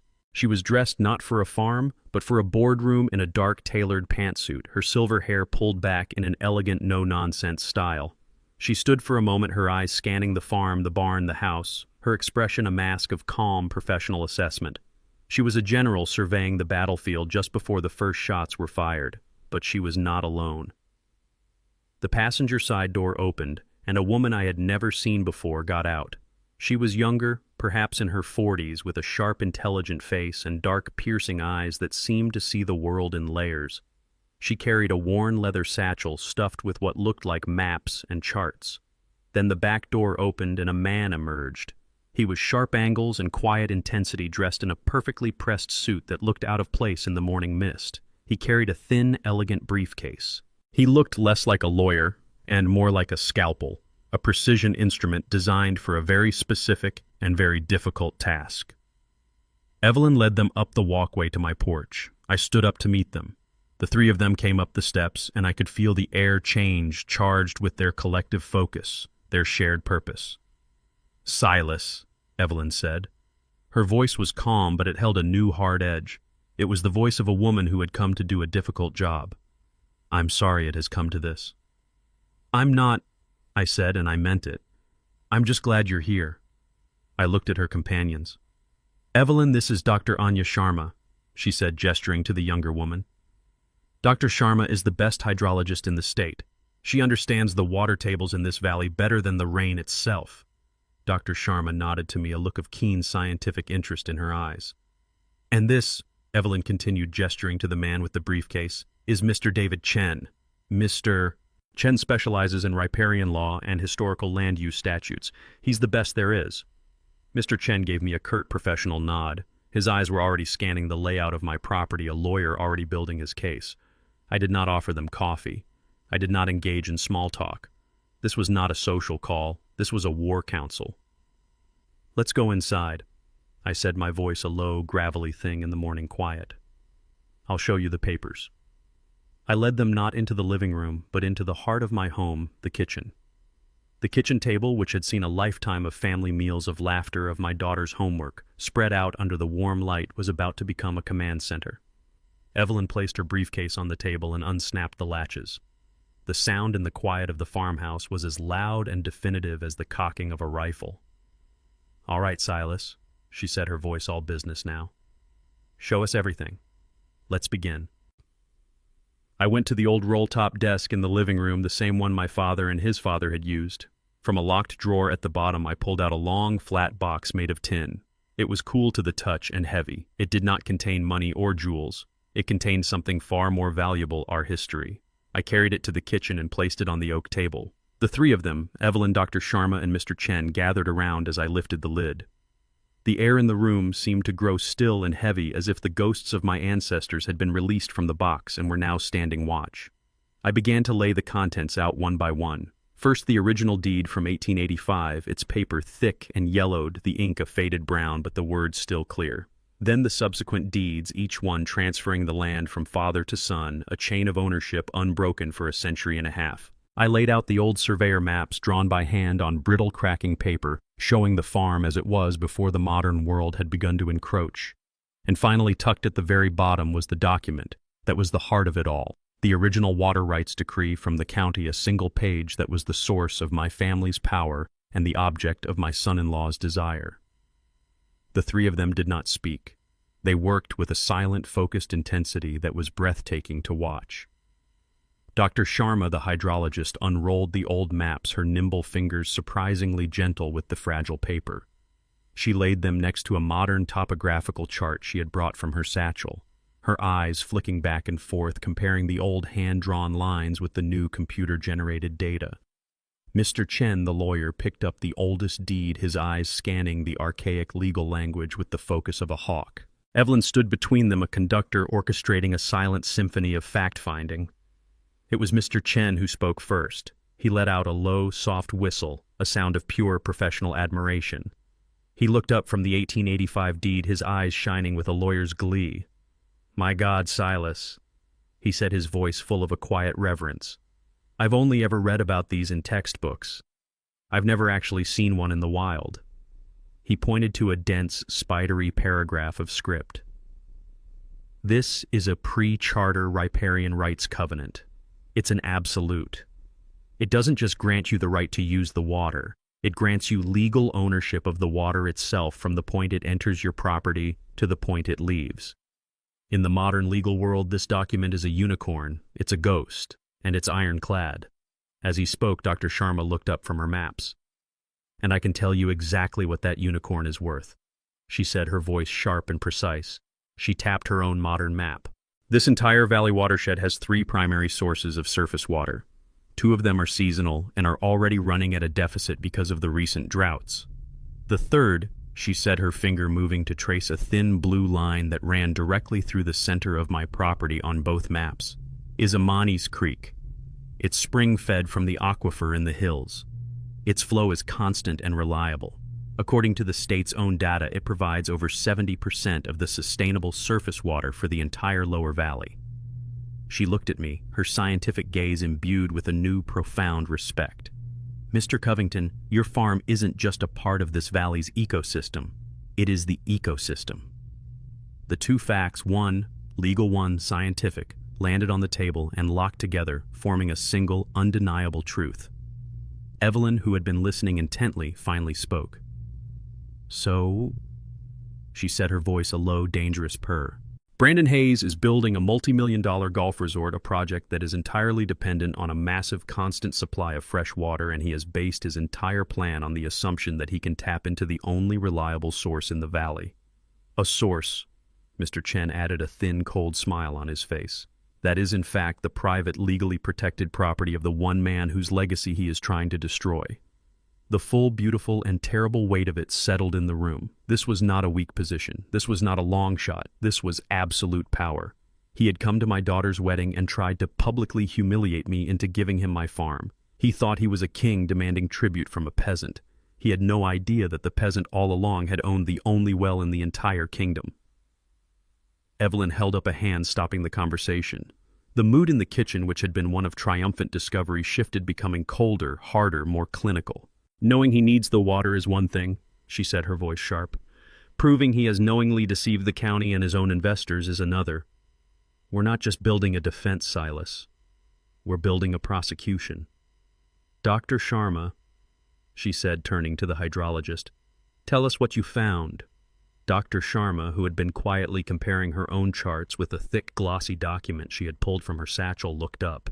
The document was a copy of the official hydrological survey that Brandon had submitted to the County Planning Commission as part of his permit application. "Mr. Hayes is not a stupid man," Dr. Sharma began, her voice the calm, precise instrument of a scientist. "He's just a dishonest one, and he's counting on the fact that the people who review these documents are overworked, underfunded, and unlikely to ever leave their desks to come out here and check his work in person." She slid his glossy report into the center of the table.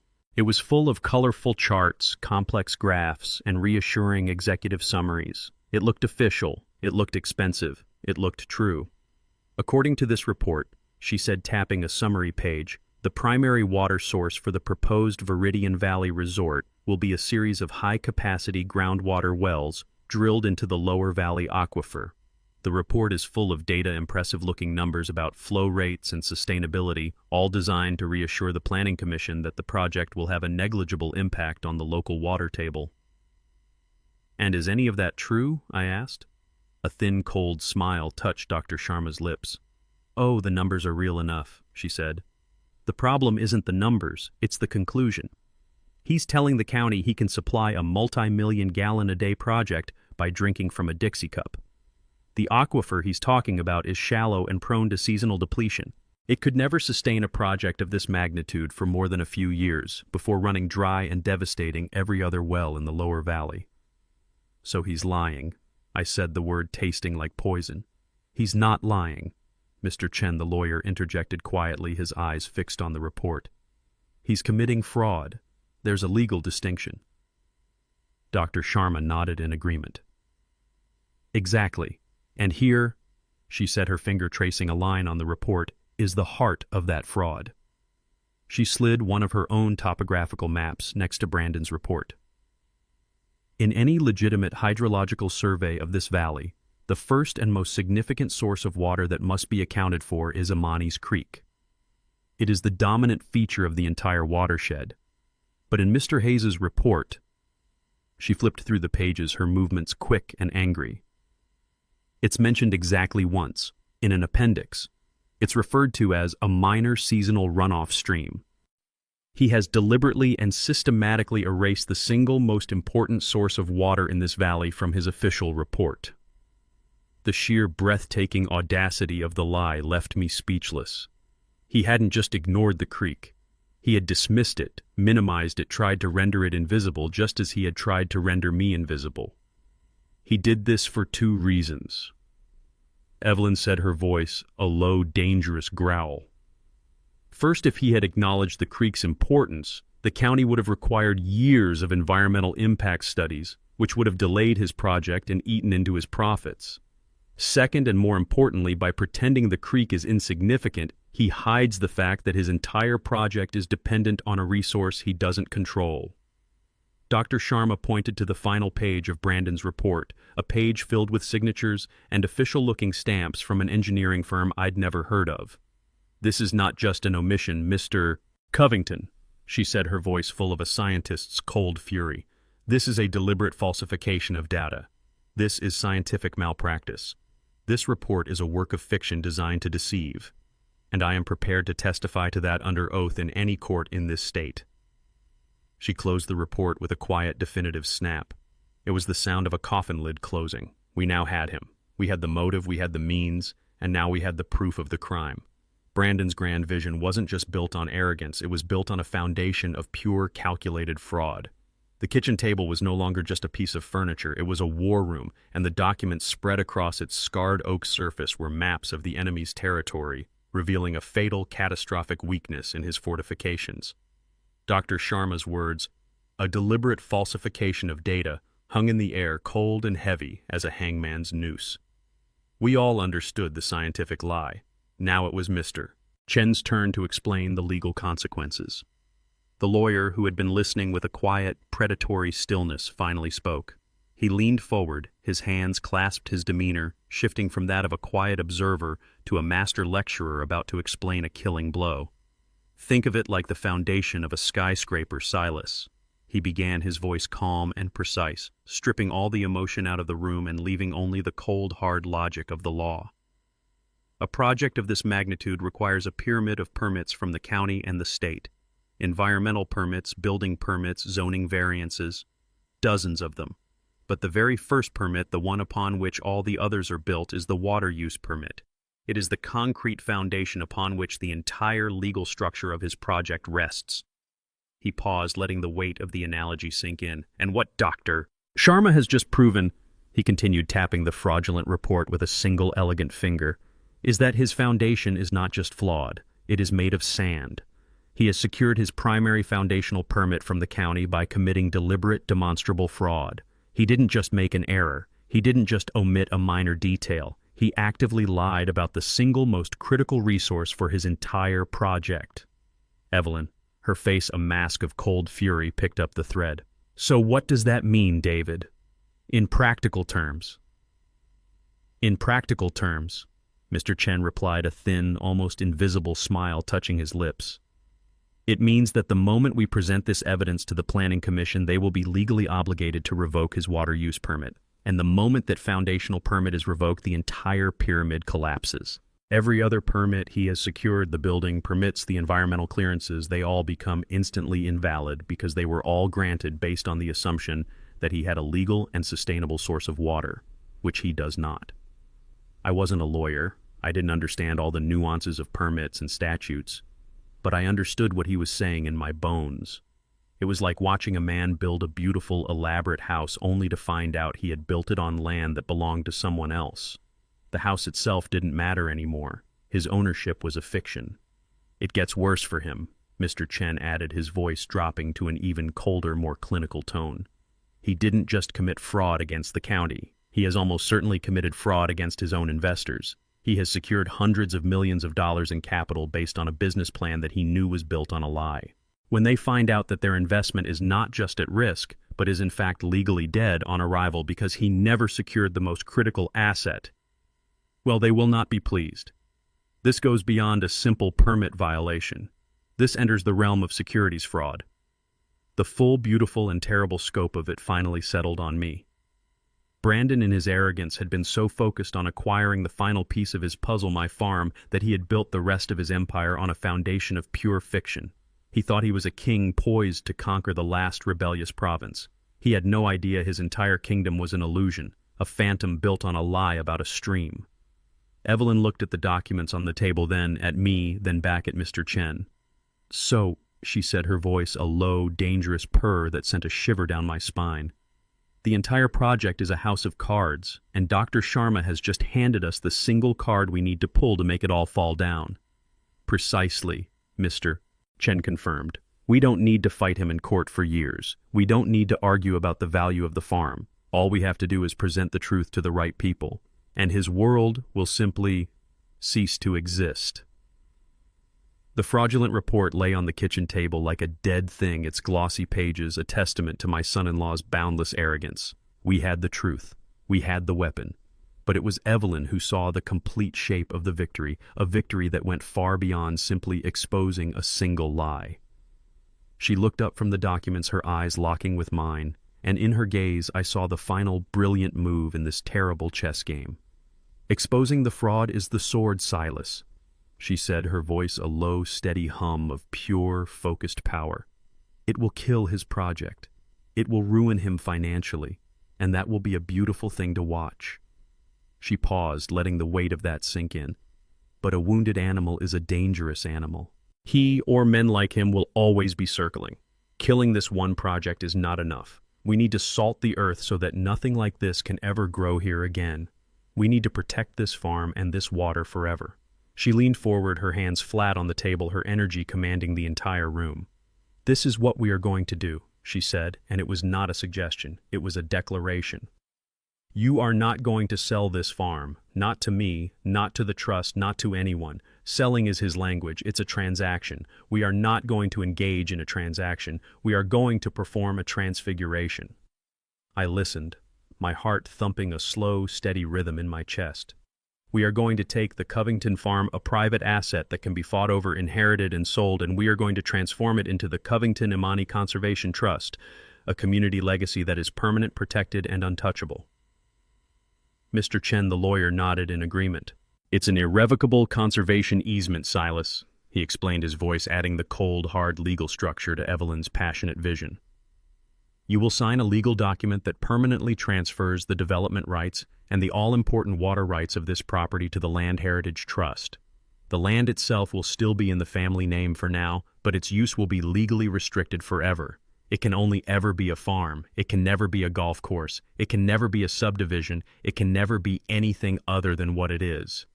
The genius of it was breathtaking.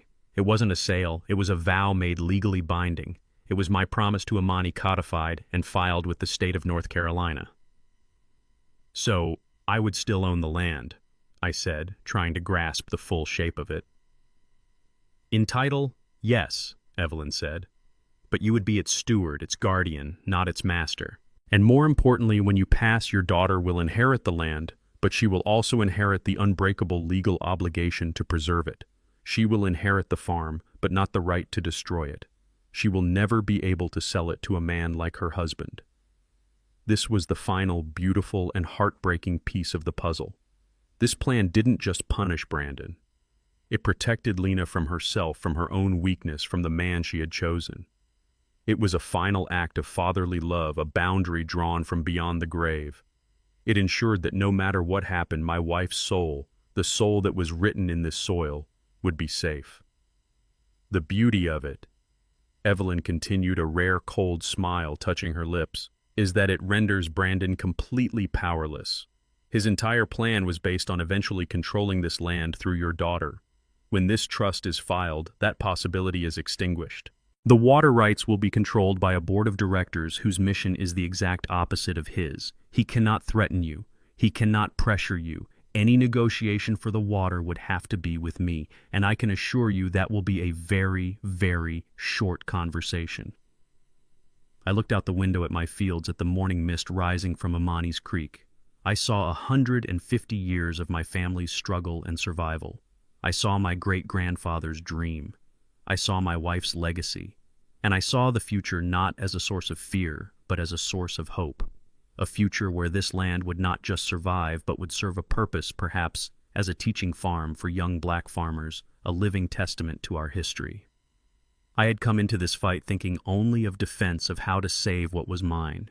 Evelyn had shown me a path to something greater, a way to not just save my legacy, but to share it.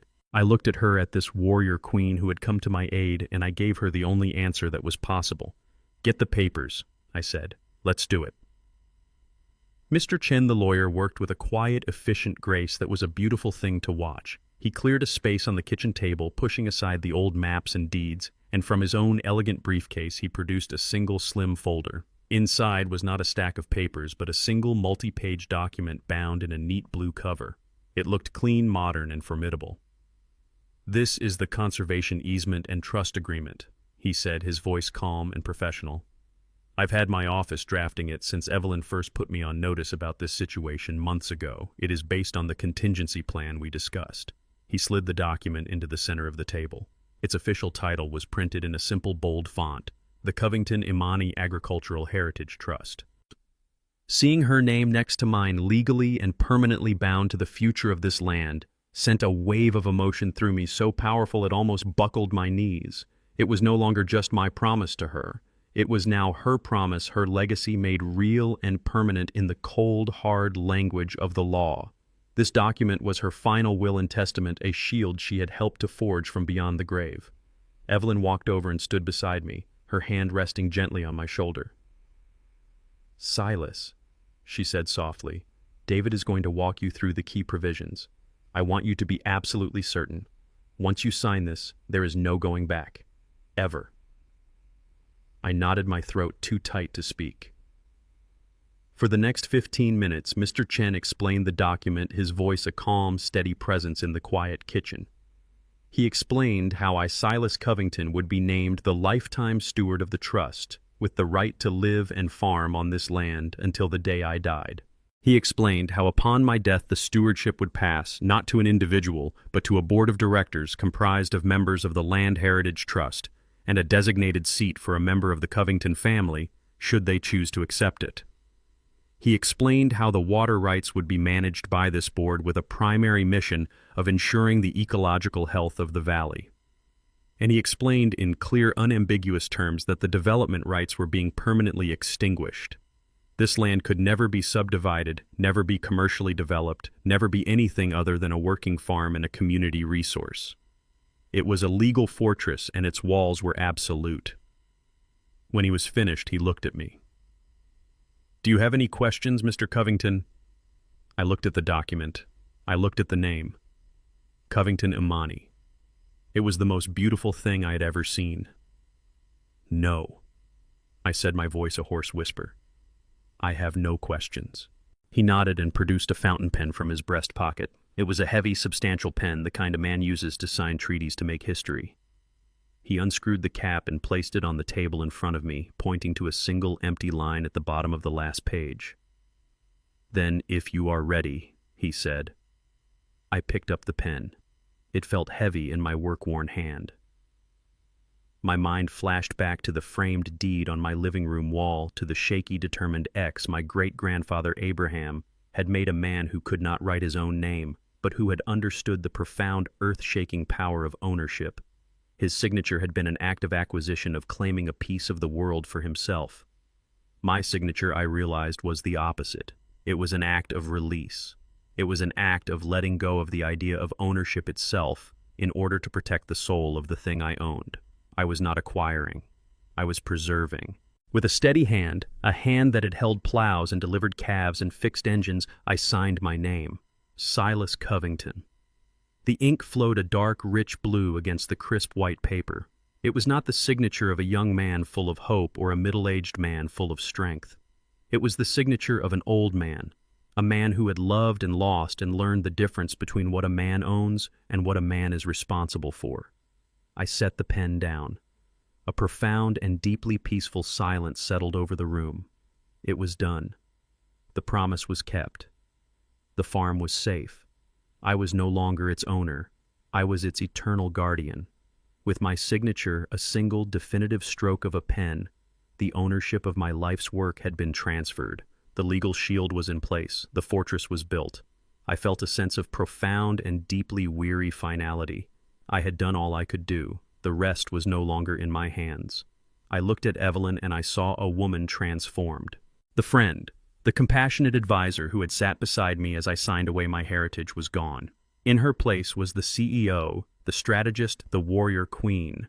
Her eyes, which had been soft with empathy, were now hard and bright as polished steel. The time for defense was over. It was time to attack. She didn't move from the kitchen table. She simply reached into her own elegant leather bag and pulled out a sleek, modern smartphone, a device that looked like a sliver of black glass from the future. It was a world away from my own simple flip phone. She moved with a quiet, terrifying efficiency. She was no longer just a friend helping an old farmer. She was a general launching a multi-pronged, coordinated assault. And the first and most important rule of her warfare was to never, ever engage the enemy on his own terms. She did not call Brandon. Her thumb moved with practiced speed across the screen. She found the number she was looking for and put the phone to her ear. I watched a silent spectator in my own kitchen as she prepared to dismantle my son-in-law's world. "Good morning, Robert," she said, her voice a smooth, professional purr. There was no hesitation, no going through a secretary. She was a woman who had the private cell phone numbers of the most powerful men in the country. "Evelyn Reed, I know it's been a while. I trust the family as well." She listened for a moment, a polite, patient smile on her face. Then the smile vanished. "Robert, I'm calling you because I have a matter of some urgency regarding a significant investment your firm Blackwood Capital has made in a North Carolina development project. The Viridian Valley resort spearheaded by a Mr. Brandon Hayes." She paused, letting the name hang in the air. "I'm calling you as a courtesy, Robert, because my organization, the Land Heritage Trust, has just come into possession of some documents that reveal a catastrophic and, I believe, fraudulent issue with the primary water sourcing for the site. It represents a total and unmitigated risk to your entire investment." Her language was precise, clinical, and utterly devastating.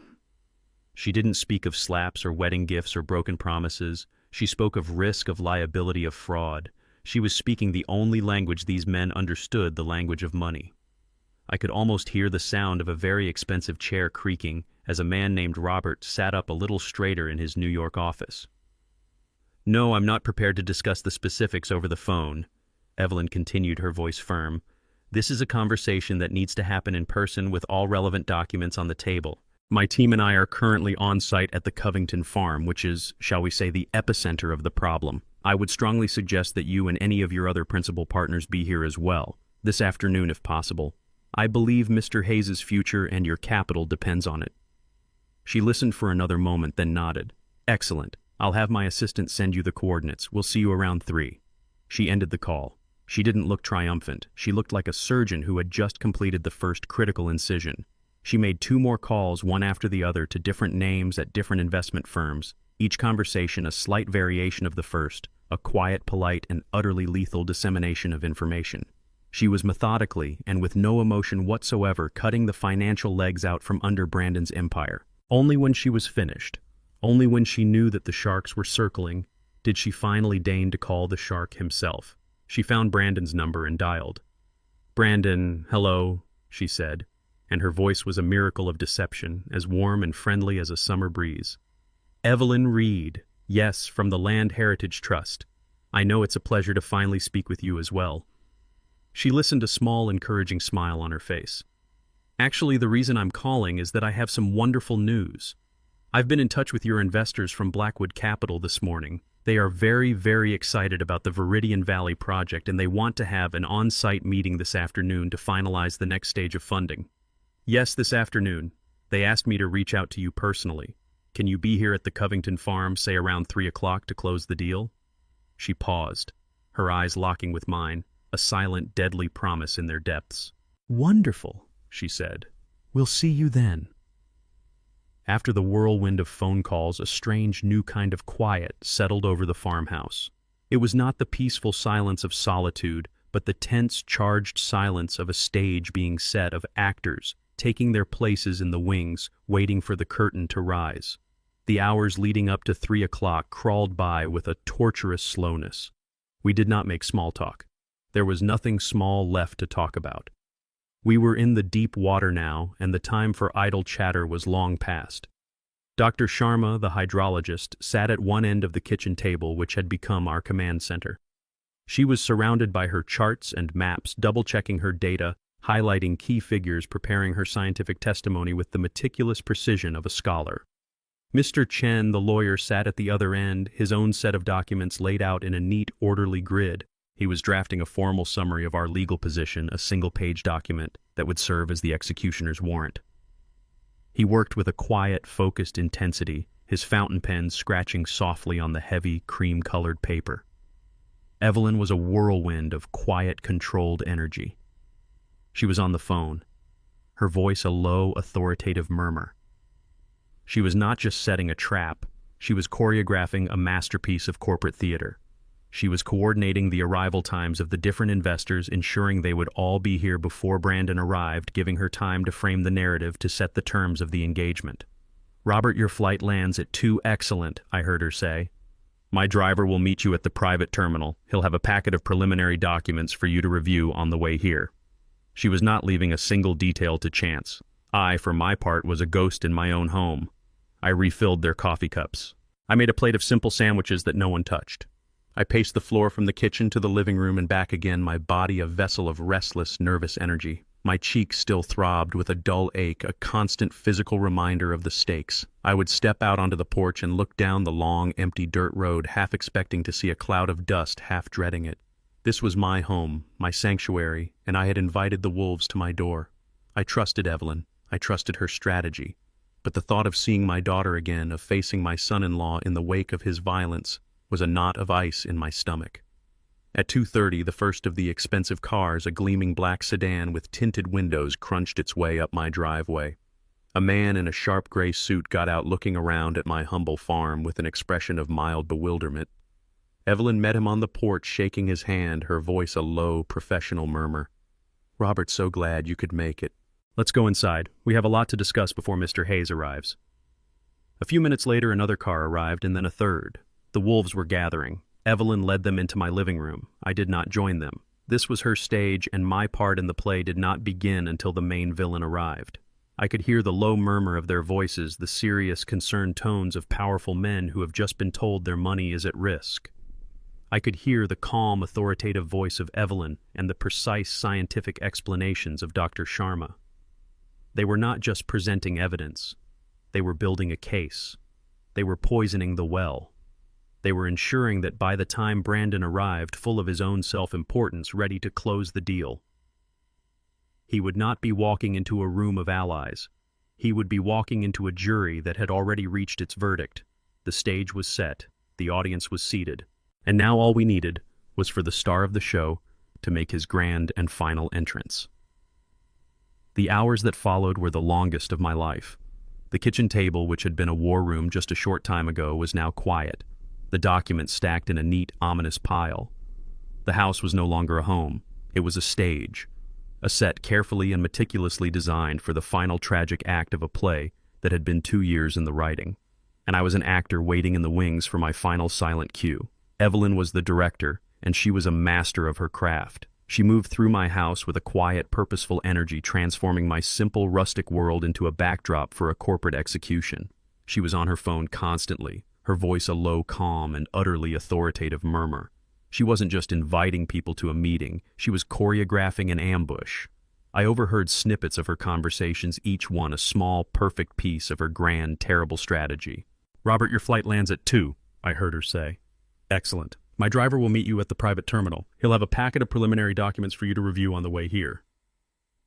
Preliminary documents. She was not going to let them walk into this situation cold. She was priming them, controlling the narrative, ensuring that before they ever set foot on my land, before they ever heard a single word from Brandon's charming, lying mouth, they would already know the fundamental, catastrophic truth that the man they had trusted with millions of dollars was either a fool or a fraud. I, for my part, was a ghost in my own home. I paced the worn floorboards of the living room. I stood on the porch, my eyes scanning the long, empty dirt road. I refilled coffee cups. The house was filled with the quiet, focused energy of my saviors. Dr. Sharma reviewing her scientific data, Mr. Chen polishing the final legal points, and I was a stranger among them. This battle was being fought for me, but it was being waged in a language I did not speak, the language of hydrology charts and legal precedents and high-stakes finance. At 2:30 exactly, as Evelyn had predicted, the first of the expensive cars arrived. It was a long black sedan, the kind that whispers of quiet, serious money. It crunched slowly up my gravel driveway, its polished surface a jarring alien presence against the backdrop of my old barn. A man in a tailored gray suit emerged, looking around at my farm with the bewildered expression of a man who has taken a very wrong turn. Evelyn met him on the porch.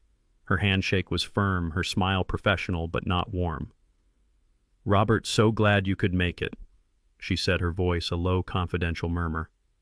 "Let's go inside. We have a lot to discuss before Mr. Hayes arrives."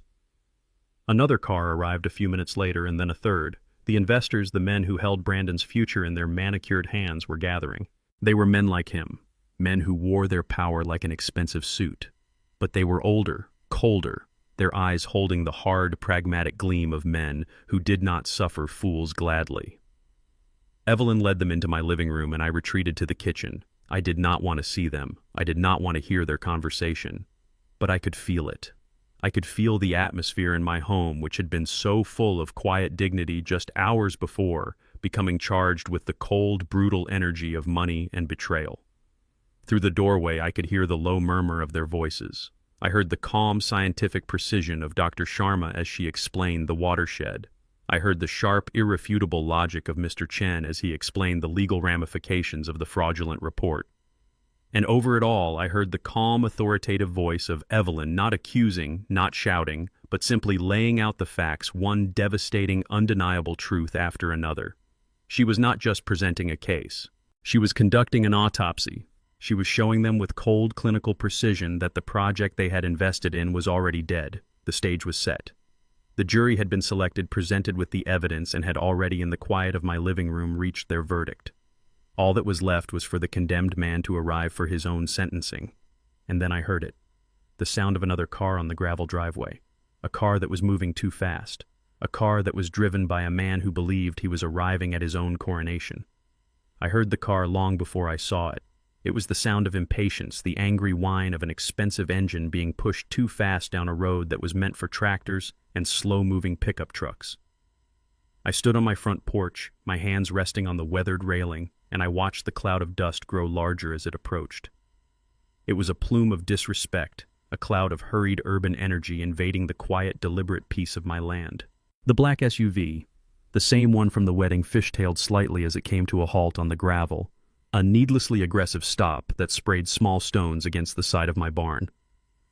The driver's side door opened and Brandon emerged. He was not the broken, defeated man who had retreated from the wedding tent. He was restored. The arrogance was back, polished to a high sheen. He wore it like a suit of armor. He had a pair of dark sunglasses on again, and his smile was a thin, confident slash across his face. He looked around at my farm, not with the bewildered shock of yesterday, but with the cool, appraising gaze of a man who had come to sign the final papers on a hostile takeover. I understood his mindset perfectly. He had spent the last 24 hours rewriting the narrative in his own head. The slap in his version of the story had been a necessary act of discipline, a wake-up call for a stubborn old man. He had convinced himself that I, having spent a night alone contemplating my defeat and my daughter's unhappiness, would have come to my senses. He believed he was arriving today not as a villain, but as a magnanimous victor, graciously allowing me to surrender with some shred of dignity intact. He was here to collect his prize. A man I didn't recognize got out of the passenger side. He was older than Brandon, dressed in a sharp pinstripe suit carrying a slim leather briefcase. The lawyer. Brandon had brought his lawyer to finalize the agreement. The sheer, breathtaking arrogance of it was a thing of terrible beauty. And then Lena got out of the back seat. She looked smaller than she had yesterday, diminished. The defiant anger was gone, replaced by a weary, hollowed-out resignation. She wore a simple dress, but it hung on her as if on a stranger. She would not look at me. She kept her eyes fixed on the gravel at her feet, a prisoner being led to the scene of her final betrayal. Brandon strode up the walkway, his lawyer a half-step behind him, a loyal, well-paid shadow. Lena trailed after them, a ghost in their triumphant procession. Silas. Silas, Silas. Brandon said, his voice a smooth, condescending purr, as he mounted the porch steps. He took off his sunglasses, and I saw that the cold, confident gleam was back in his eyes. Glad to see you've had some time to reflect. I was hoping you'd come to a more reasonable position. I did not move. I just stood there, my hands still resting on the railing, a quiet, immovable object. Hello, Brandon, I said, my voice calm and even. Lena. My daughter flinched at the sound of her name, but did not look up. Brandon gestured with a magnanimous sweep of his hand to the man beside him. This is my attorney, Mr. Davies, he said. He's just here to dot the I's and cross the T's on our little agreement, to make sure everything is clean and official, for the family. A lawyer, I said, my voice still perfectly level. I gave Mr. Davies a slow, deliberate nod. That's a good idea. There are certainly some legal matters to discuss. A flicker of something, perhaps a brief passing cloud of uncertainty, crossed Brandon's face at my words. My calm was not the reaction he had expected. He had expected a beaten, resentful old man. He was not prepared for a calm one. But his arrogance was a powerful drug, and he quickly dismissed it. Excellent, he said, clapping his hands together. Then we're all on the same page. Shall we go inside and get this over with? I have a tea time at 4. I didn't move. I just looked at him. Actually, I said, my voice still quiet, but with a new edge of steel that made him pause. My guests have already arrived. They're inside waiting for you. The confident smirk on his face faltered. Guests? He asked, a note of genuine confusion in his voice. What guests? I gave him a small, cold smile. Your investors. Brandon, I said. They were so excited about the project they decided to fly in and join us. I believe Evelyn Reed is with them. Shall we? I turned and pushed open my front door, holding it open for him, a gesture of perfect, polite, and utterly lethal hospitality. And I watched as the color began to drain from his face. My words, my guests have already arrived, landed in the air between us with a quiet, devastating thud. Brandon's confident smirk didn't just falter, it evaporated as if it had never been there at all. For a fraction of a second, his face was a blank canvas of pure, uncomprehending confusion. Guests. He repeated the word, coming out as a stupid, hollow sound. What guests? He was a man who was always in control, who always knew every variable, and a new unknown variable had just been introduced into his perfect equation. He took a hesitant step towards the open door, his lawyer, Mr. Davies, a half step behind him, his own face a mask of professional curiosity.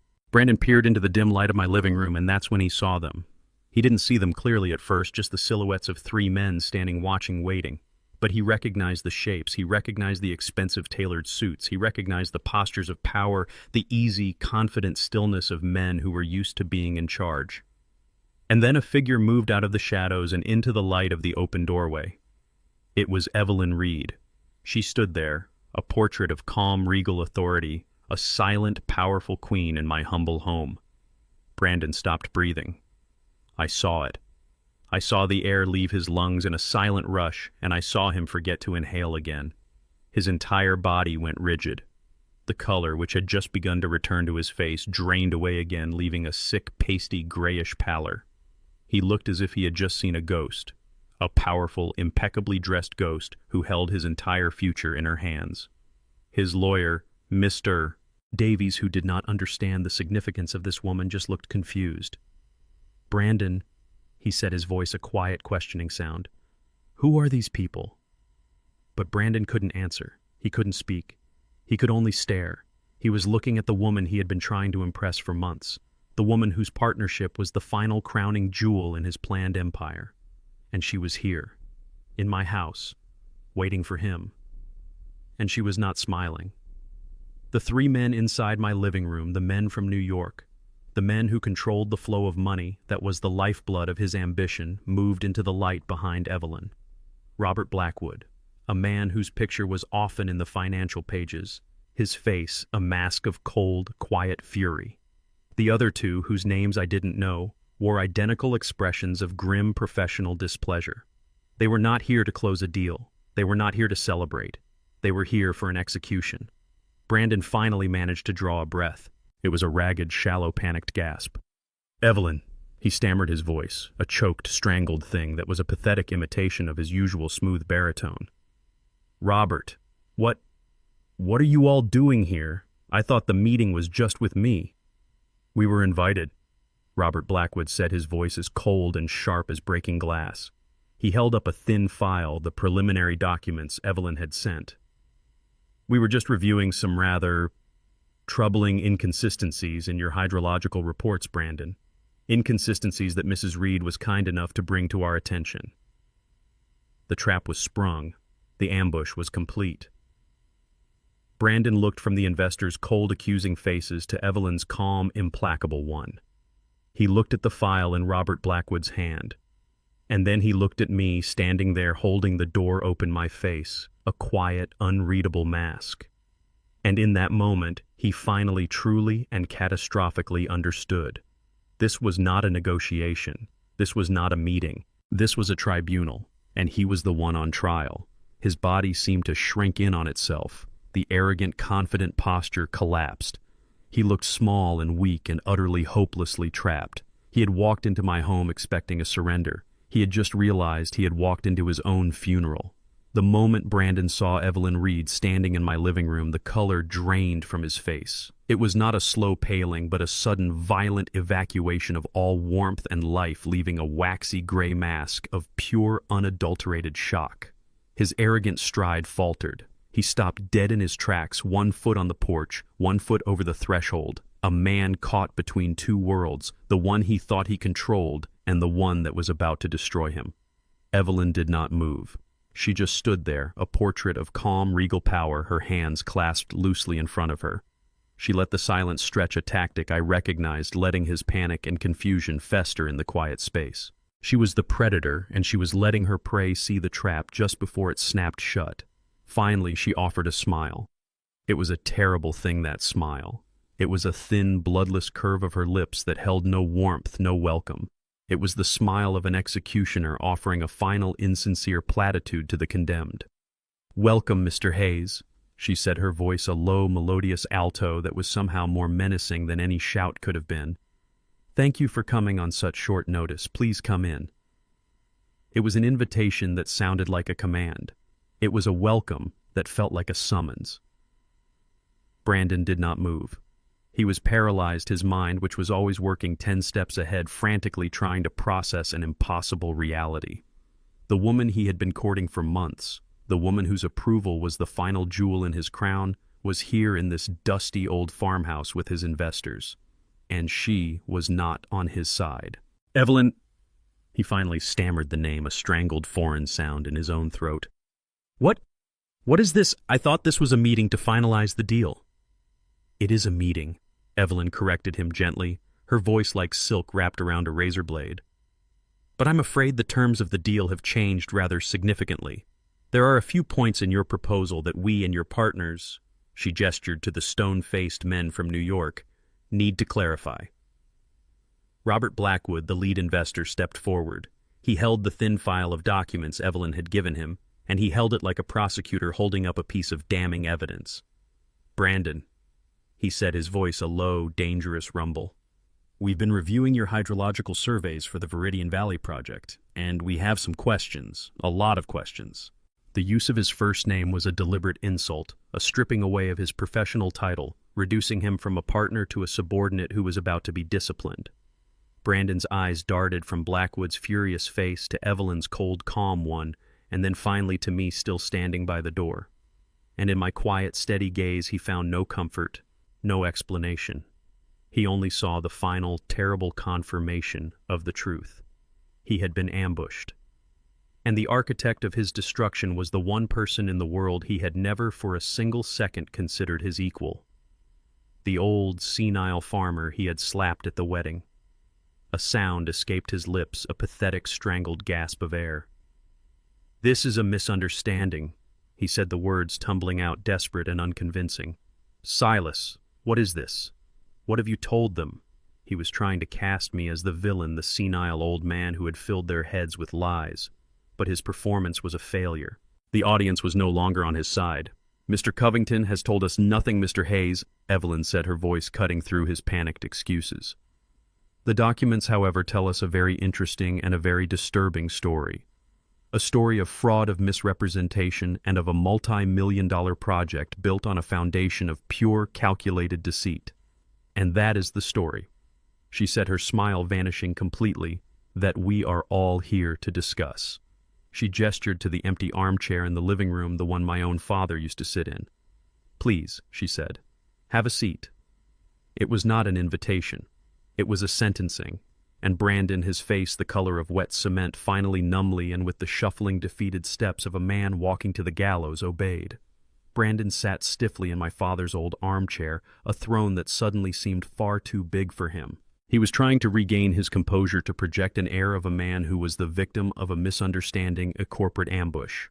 His lawyer, Mr. Davies, sat beside him, looking deeply uncomfortable, a man who had come prepared for a simple contract signing and had instead walked into a public execution. The investors, Robert Blackwood and his two silent partners, sat opposite them on my old sofa, their faces grim, their bodies radiating a cold, palpable fury. They were not just angry, they were embarrassed. And embarrassed men with $100 million on the line are the most dangerous men in the world. Evelyn, who had been standing, took a seat in the rocking chair that used to be Amani's, a deliberate symbolic act of claiming the moral high ground. She rocked gently, the slow, rhythmic creak of the old wood the only sound in the room. "Mr. Hayes," she began, her voice a low, calm, and utterly devastating purr. "As we were discussing, your partners and I have some serious concerns about the viability of the Viridian Valley project. Specifically the water. Dr. Sharma," she said, turning to the hydrologist who was standing by the fireplace with a folio of maps. "Perhaps you could enlighten us." Dr. Sharma stepped forward. She was not a charismatic speaker. She was a scientist. Her power was not in her performance, but in her irrefutable command of the facts. She unrolled a large topographical map of the valley and pinned it to the wall above the fireplace. "Good afternoon, gentlemen," she said, her voice crisp and academic. "The hydrological reality of this valley is quite simple. There are 3 primary sources of surface water. 2, she pointed to 2 thin blue lines on the map, are seasonal runoff streams. They are dependent on rainfall and are, according to the state's own data, already running at a significant deficit due to the last 5 years of drought." She then pointed to a 3rd thicker blue line, a line that began in the hills on my property and snaked its way down through the entire valley. "This," she said, "is the 3rd source, locally known as Amani's Creek. It is spring-fed from the mountain aquifer. Its flow is constant, reliable, and it provides conservatively over 70% of the sustainable surface water for this entire watershed. It is not just a feature of the ecosystem. It is the ecosystem." The investors listened, their faces grim. This was a language they understood: assets, resources, and scarcity. Dr. Sharma then picked up the glossy, professionally bound report from the coffee table, Brandon's report. "This is the hydrological survey Mr. Hayes submitted to the county to secure his water use permits," she said. She opened it to a page with a colorful, reassuring chart. "According to this document, the Viridian Valley project will be supplied by a series of high-capacity groundwater wells. The report concludes that these wells will have a negligible impact on the local water table." She looked up from the report, her eyes cold and direct. "This conclusion," she said, her voice flat, "is a work of fiction. The aquifer in the lower valley is shallow and unsustainable. A project of this magnitude would drain it within 3 to 5 years, causing catastrophic and irreversible damage to every other well in this community." Robert Blackwood swore a single sharp, violent word that cut through the academic calm, but Dr. Sharma was not finished. That, however, is not the most significant issue, she continued. The most significant issue is a sin of omission. In a report that is over 200 pages long, the single most important source of water in this valley, Amani's Creek, is mentioned exactly once in a footnote where it is dismissed as a minor seasonal runoff stream. She let that statement hang in the air.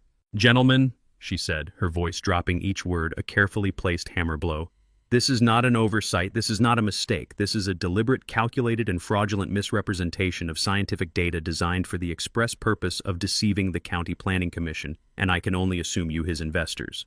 The project as it is currently permitted is not just unsustainable, it is impossible."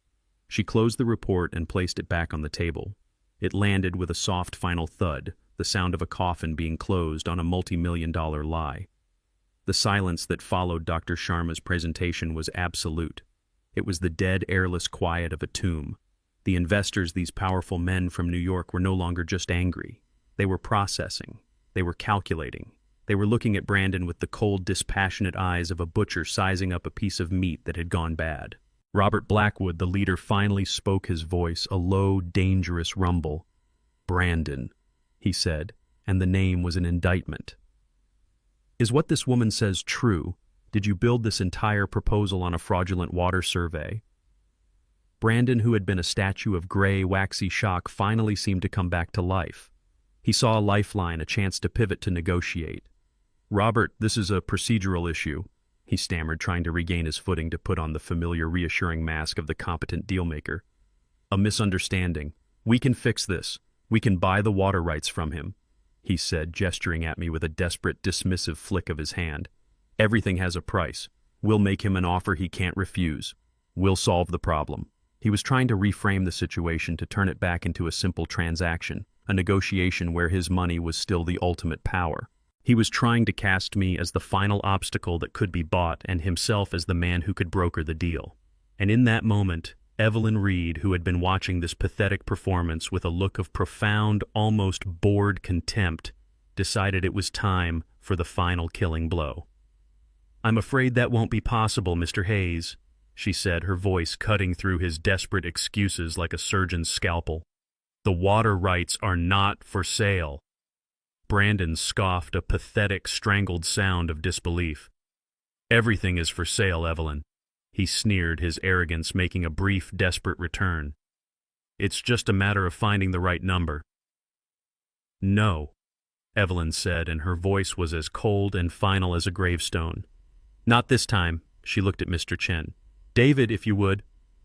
Mr. Chen, who had been standing quietly by the kitchen doorway, stepped forward. He moved with a quiet, understated authority that made every man in the room, including the powerful investors, sit up a little straighter. He held a single elegant document bound in a blue cover. He did not give it to Brandon. He placed it gently on the coffee table in front of Robert Blackwood. "Gentlemen," Mr. Chen said, his voice the calm, impartial instrument of the law. "What you are looking at is a legally executed and recorded conservation easement." He let the words sink in. The investors stared at the document, their faces a mixture of confusion and dawning understanding. "As of this morning," Mr. Chen continued, his voice clear and precise, "the full and irrevocable development rights for the property known as the Covington Farm, including but not limited to all riparian and groundwater rights, have been permanently transferred to a newly formed nonprofit entity." He paused, looking for a brief second at me, a silent acknowledgement of the woman who was the soul of this entire battle. "That entity is called the Covington Imani Agricultural Heritage Trust." The name was a final personal twist of the knife, and I saw Lena flinch as if she had been physically struck. "What this means in practical terms," Mr. Chen concluded, his gaze sweeping over the investors and finally settling on Brandon's ashen face, "is that this land can now only ever be used for agricultural and conservation purposes in perpetuity. It can never be developed, it can never be subdivided, and its water can never be diverted for commercial use. The farm and its water rights are not for sale, gentlemen. Not today, not tomorrow, not ever." The final devastating words of Mr. Chen, "not ever," landed in the room with the force of a physical blow. The legal architecture of Brandon's defeat was now complete, a fortress of fact against which his lies could find no purchase. The silence that followed was not the shocked silence of before. It was the cold, heavy, and deeply dangerous silence of men who have just realized they have been made fools of. Robert Blackwood, the lead investor, turned his head slowly. It was not a human movement. It was the slow, deliberate movement of a predator that has just identified its prey. He did not look at me or Evelyn or the lawyer. He looked at Brandon, and his eyes, which had been merely angry, were now empty of all emotion save for a chilling surgical contempt. "Brandon," he said, his voice a low, gravelly rumble, a sound like stones grinding together. "My partners and I have invested $120 million into your vision. Our reputations, our clients' capital are tied to this project." He paused, letting the weight of the numbers settle in the room. "And you're telling me now that the entire foundation of that vision, the single most critical resource, was secured with a fraudulent document and a prayer that nobody would ever check the work of a dead woman?" Brandon, who had been a statue of gray shock, began to tremble. It was a slight, almost imperceptible tremor at first, but it grew until his whole body was vibrating with a silent, terrified energy. "Robert, listen to me." He began, his voice a pathetic, wheezing thing, a desperate attempt to reignite the charm that had always been his greatest weapon. "This is a negotiation tactic. That's all this is. The old man is trying to squeeze us for a bigger price. We can fix this. We can write him a check. Everyone has a number." He was still trying to play the game, still trying to speak the language of money, but the other players were no longer listening. One of the other investors, a silent, hawk-faced man who had not spoken a word until now, leaned forward. "A negotiation tactic," he said, his voice a thin, reedy hiss. "Did you think we wouldn't do our own due diligence? Did you think we were just a checkbook for your little fantasy camp? Our agreement was contingent on you securing all necessary assets and permits, and you have failed. You haven't just failed, you have actively, and it seems illegally, misrepresented the facts." I can get the water," Brandon stammered, his eyes darting frantically between the faces of his executioners. "I can make a deal with her," he said, gesturing wildly at Evelyn. Evelyn, who had been watching this all unfold with the detached interest of a biologist observing a dying specimen, simply raised an eyebrow. The gesture was a complete and total dismissal, a silent statement that he was not even worthy of a verbal response from her. And that's when the wolves turned on their own. Robert Blackwood stood up. He was a big man, and his sudden movement seemed to suck all the air out of the room. He walked over to where Brandon was sitting, and for a moment I thought he might actually strike him. But his violence was far more cruel and far more complete than a simple slap. He looked down at Brandon, his face a mask of pure cold fury. "You didn't just lie to the county, you son of a bitch." He snarled, his voice a low, venomous growl. "You lied to me. You lied to my partners. You put my firm at risk. You have exposed us to a level of liability and public humiliation that is incalculable." He leaned in, his voice dropping to a whisper that was somehow more terrifying than his shout. "I am going to bury you, Brandon. I am going to call my lawyers, and I am going to instruct them to initiate legal proceedings against you for gross negligence and securities fraud. I will not just take back my money. I will take everything you have. I will take everything you ever will have. I will dismantle your life piece by piece until there is nothing left but a cautionary tale." He straightened up. "Our partnership is terminated, effective immediately." He turned to his partners. "We're leaving." And without another word, without a single backward glance, the three most powerful men in the room turned and walked out of my house, their departure a final, silent, and utterly devastating judgment. The sound of the last expensive car pulling away down my gravel driveway was a sound of profound finality. It was the sound of a judge's gavel falling, of a prison door clanging shut. The investors were gone. The money was gone. The future my son-in-law had so arrogantly designed was gone. We were left in the wreckage, the four of us, a defeated fraud, his shell-shocked lawyer, a heartbroken daughter, and me. The silence in the room was a thick, suffocating thing, heavy with the weight of unspoken accusations and shattered illusions. Brandon, who had been a statue of pure catatonic shock, finally seemed to stir. The alpha predator, the man who was always 10 steps ahead, was gone. In his place was a desperate, cornered animal looking for any possible escape route. His eyes, wild and searching, finally landed on the one person in the room he still believed was his asset, his possession. He looked at my daughter. "Lena," he said, and his voice was a pathetic, wheezing thing, a desperate plea. "Honey, say something. Tell them. Tell your father this is a misunderstanding. Tell him to call this off." He was not asking for her help. He was commanding her. He was deploying her his final weapon, expecting her to rush to his defense, to attack me, to create a scene, to do something to change the terrible, unchangeable reality of the room. He was expecting her to play the part he had assigned her, the loyal, loving wife. And I watched my daughter. I watched her as she stood there, a ghost in her own life. The beautiful wedding dress she had worn just yesterday, now a symbol of a future that would never happen. Her eyes, which had been full of a confused, weeping sorrow, slowly began to change. I saw a new emotion flicker in their depths, something harder, colder. It was clarity, a terrible, painful, and final clarity. She was looking at the man she had married, and for the first time she was not seeing the charming, powerful, successful man who had swept her off her feet.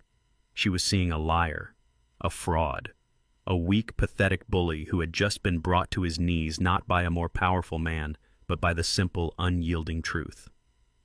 The beautiful, glittering city he had built for her in her mind had just been revealed to be a cardboard movie set in the middle of a barren wasteland, and she was standing in the ruins. She looked at him, and I saw the last flickering embers of her love for him die out, leaving nothing but the cold, gray ash of contempt.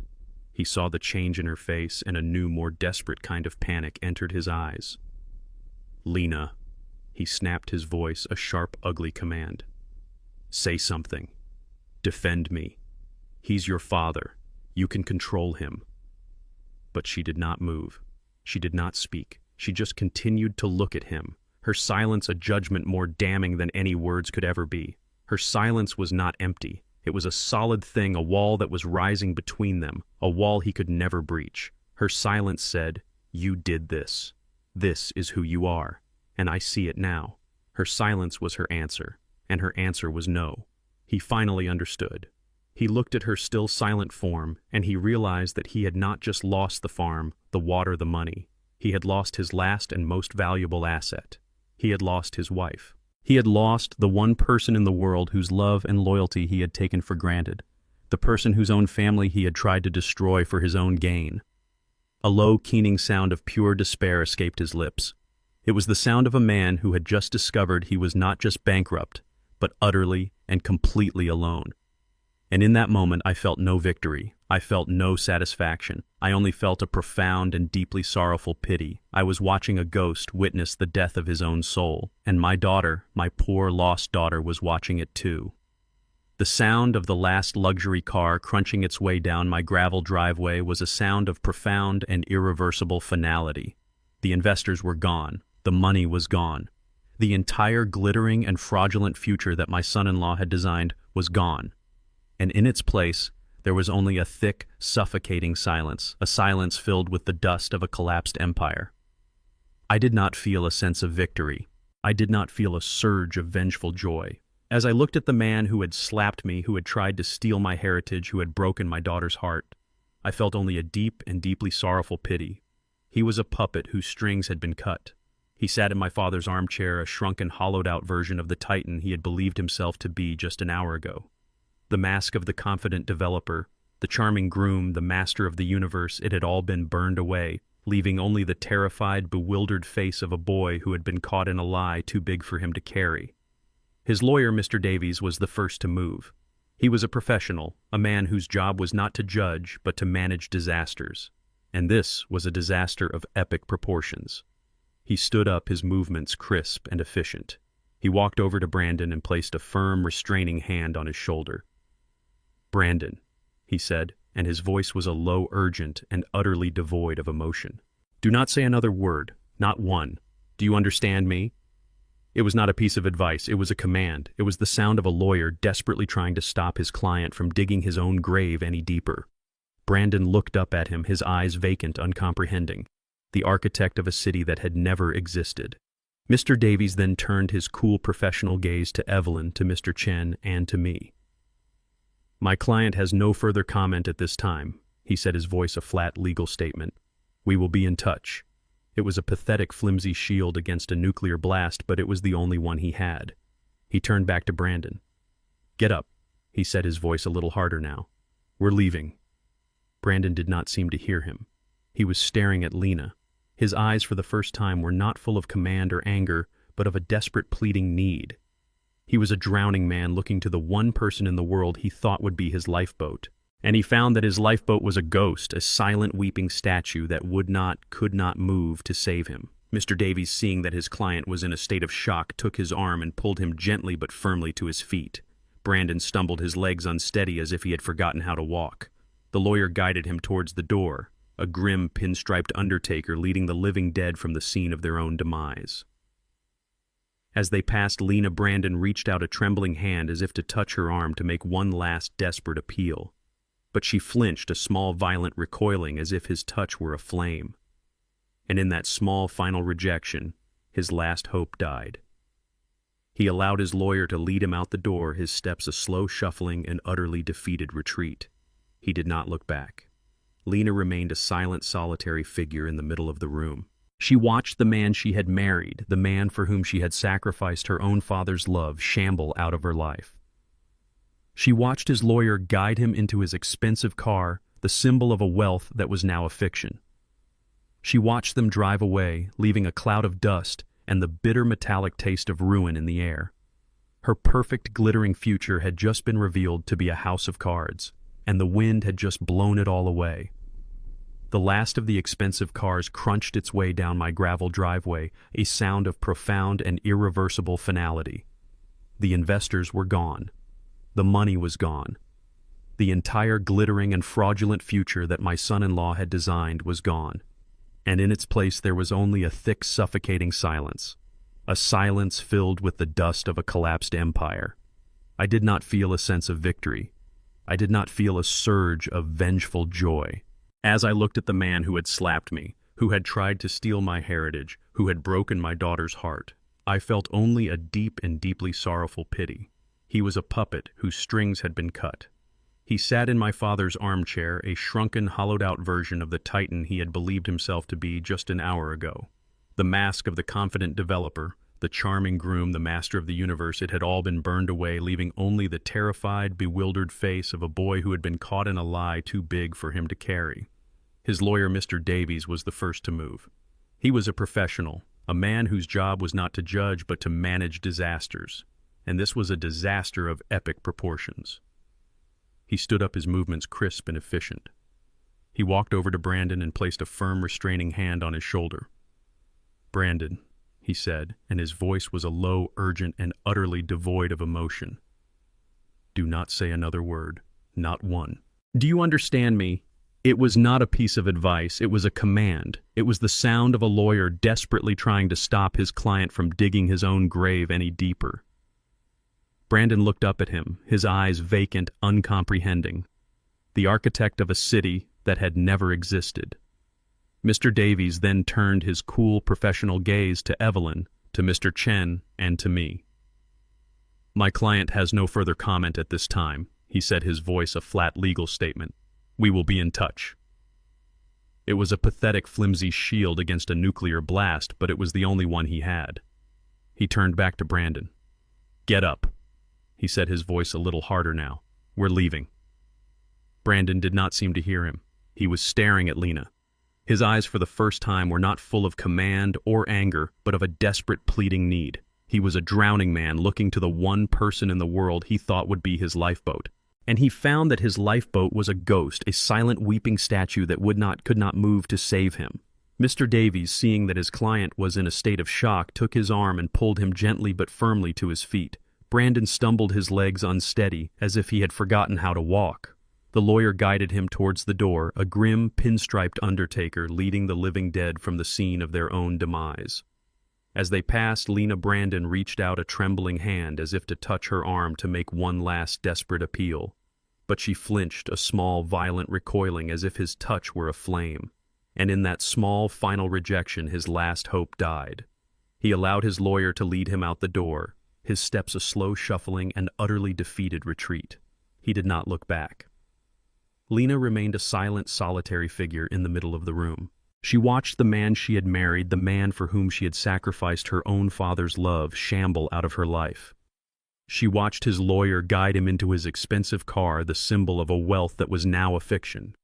She watched them drive away, leaving a cloud of dust and the bitter metallic taste of ruin in the air.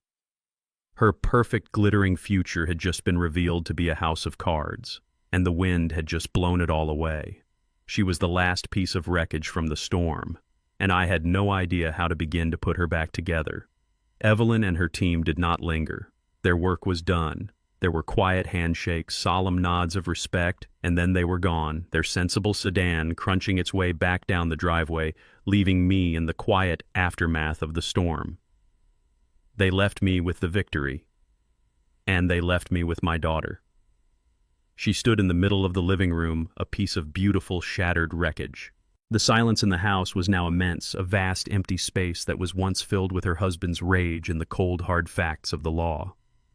Now it was filled only with the sound of her own quiet, shuddering sobs. She looked at me, her eyes red-rimmed and full of a grief so profound it seemed to swallow her whole. "Daddy," she whispered, and the word, a sound from a childhood that felt 1,000 years away, was a knife in my heart. "Daddy, I am so sorry." The apology was a broken thing, a desperate reflexive offering from a soul that had nothing else to give. She was looking for absolution for the comforting lie that this could all be fixed, that we could go back to the way things were. But we couldn't. I walked over to the window and looked out at my fields, at the land that had witnessed everything. "I hear the word Lena," I said, my voice quiet, not with anger, but with a deep, weary sadness. "But I don't know what it means anymore." She looked up, her face a mask of confusion. "On this farm," I continued, my gaze still fixed on the horizon, "sorry doesn't fix a broken fence. Sorry doesn't bring a dead crop back to life after a drought. It's just a sound the wind makes after the damage is done. It's a word you say. But it's not a thing you do." I turned to face her. "Your mother, she understood this land. She knew that you can't just apologize to the soil and expect it to forgive you. You have to work. You have to till the hard, compacted ground of your own mistakes. You have to pull out the weeds of your own bad choices one by one until your hands are raw. You have to plant a new seed, a seed of change, and then you have to water it every single day with honest actions, and you have to pray that something good will grow again." I took a breath. "That's what sorry means, Lena. It's not a word, it's a harvest, and you haven't even begun to break the ground." The metaphor, the language of her own childhood, seemed to land on her with a physical weight. She sank into my father's old armchair, the same one her husband had just been sitting in, and she looked small and lost and utterly broken. "So what do I do?" she whispered the question, a child's plea in the quiet room. "Where do I go?" This was the moment. The moment where the old me, the father who had always fixed everything, would have rushed to her side, would have pulled her into a hug and told her she could stay here, that we would figure it out together. But the man who had been slapped on that stage was gone. And in his place was a man who understood that the greatest act of love is sometimes the one that looks the least like it. "I can't answer that for you, honey," I said, and the words were the hardest and the truest I had ever spoken. "That's a question you have to answer for yourself. You have spent the last 2 years letting a man tell you who you are, what you want, what your future should be, and look where it has brought you. Look where it has brought us all." I walked over and stood before her, not as a judge, but as a father delivering a final painful lesson. You need to find out who Lena Covington is when Brandon Hayes is not whispering in her ear. You need to find out what you believe in, what you are willing to fight for when there is no promise of a new car or a bigger house at the end of it. She looked up at me, a desperate, terrified hope in her eyes. Can I stay here?" "No," I said, and the word was as quiet and as final as the one I had spoken on the stage. "You can't, not yet. This house is a part of the past you need to understand. You can't heal in the middle of the wound. You need to go out into the world on your own, and you need to build something that is yours, not his, not even mine, yours. And when you have done that, then, and only then, will you know the way back home." Lena looked up at me, her face a mess of tears and confusion, a lost child in the ruins of a life she had chosen. "So what do I do?" she had whispered. "Where do I go?" The questions were a desperate plea for me to fix this, to make it all go away, to be the father who had always shielded her from the consequences of her own actions. And every instinct in my body, every fiber of my paternal being screamed at me to do just that, to pull her into my arms, to tell her she could stay, to promise her that we would rebuild together. But the man who had been slapped on that stage, the man who had looked into the abyss of his daughter's betrayal, knew that to do so would be the cruelest act of all. "There is no easy answer to that question, Lena," I said, and my voice was a gentle but unyielding thing. It was the voice of a man who was performing a painful but necessary surgery. "For your entire life you have had a home. You had this farm. And when you left it, you had the home you built with Brandon. You have never been without a place to belong, but you have confused a house with a home. A home is built on a foundation of trust, of respect, of shared values. And the foundation of your home, honey, has just been revealed to be a lie." She flinched, but I could not stop. The truth, as hard as it was the only medicine I had left to give her. "You are asking me where you should go," I continued, "but you cannot find a new place until you have decided to leave the old one. You are still married to that man. You are still a part of the life you chose with him. You cannot stand with one foot in his world of lies and expect to find a foothold in my world of truth. You have to choose." "But I have nothing," she wept, her voice a thin, reedy sound of pure despair. "He has all the money. My friends are his friends. I have nothing." "That's not true," I said, and my voice was firm. "You have your name. You have a law degree that this farm paid for. And you have a conscience that I pray to God has finally woken up. You have more than your great-grandmother had when she started her life with nothing but the dirt under her fingernails and a belief in a better day. You have forgotten how strong you are, Lena. He made you forget." This was the boundary, the line in the sand. It was not a wall I was building to keep her out. It was a cliff I was forcing her to look over, to see the long, hard climb back up that she had to make on her own. "I love you, Amelia," I said, and the name from her childhood was a final, painful twist of the knife. "I will love you until my last breath leaves my body. The door to my heart will never be closed to you. But the gate to this farm, that is a different matter. This farm is no longer just my home. It is a trust. It is a legacy. And it has rules. It has values. And to be welcomed here, you have to share those values. You have to earn your place, not as my daughter, but as a woman of character." She looked up at me, a desperate final plea in her eyes. "So you're banishing me?" "No," I said, shaking my head. "I am liberating you. I am setting you free from the easy answers.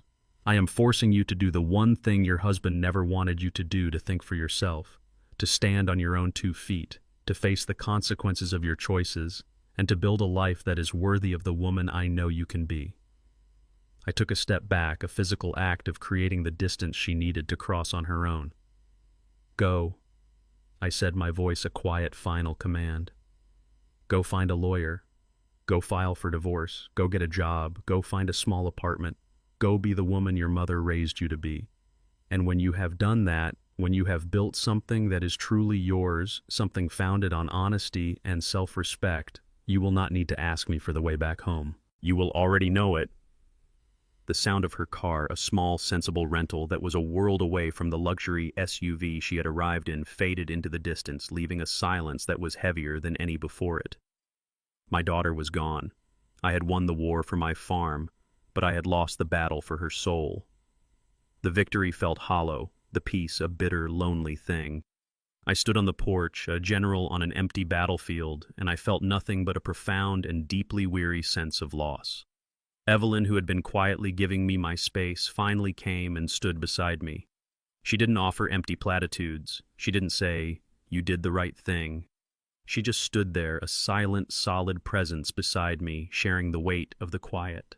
The sun was beginning its slow descent, painting the western sky in strokes of orange and deep bruised purple. "It's a beautiful evening, Silas," she said softly. "Let's take a walk. Let the land remind us what we were fighting for." I didn't have the energy to argue. I just nodded and we stepped off the porch together, our feet finding the familiar path that led down towards the creek.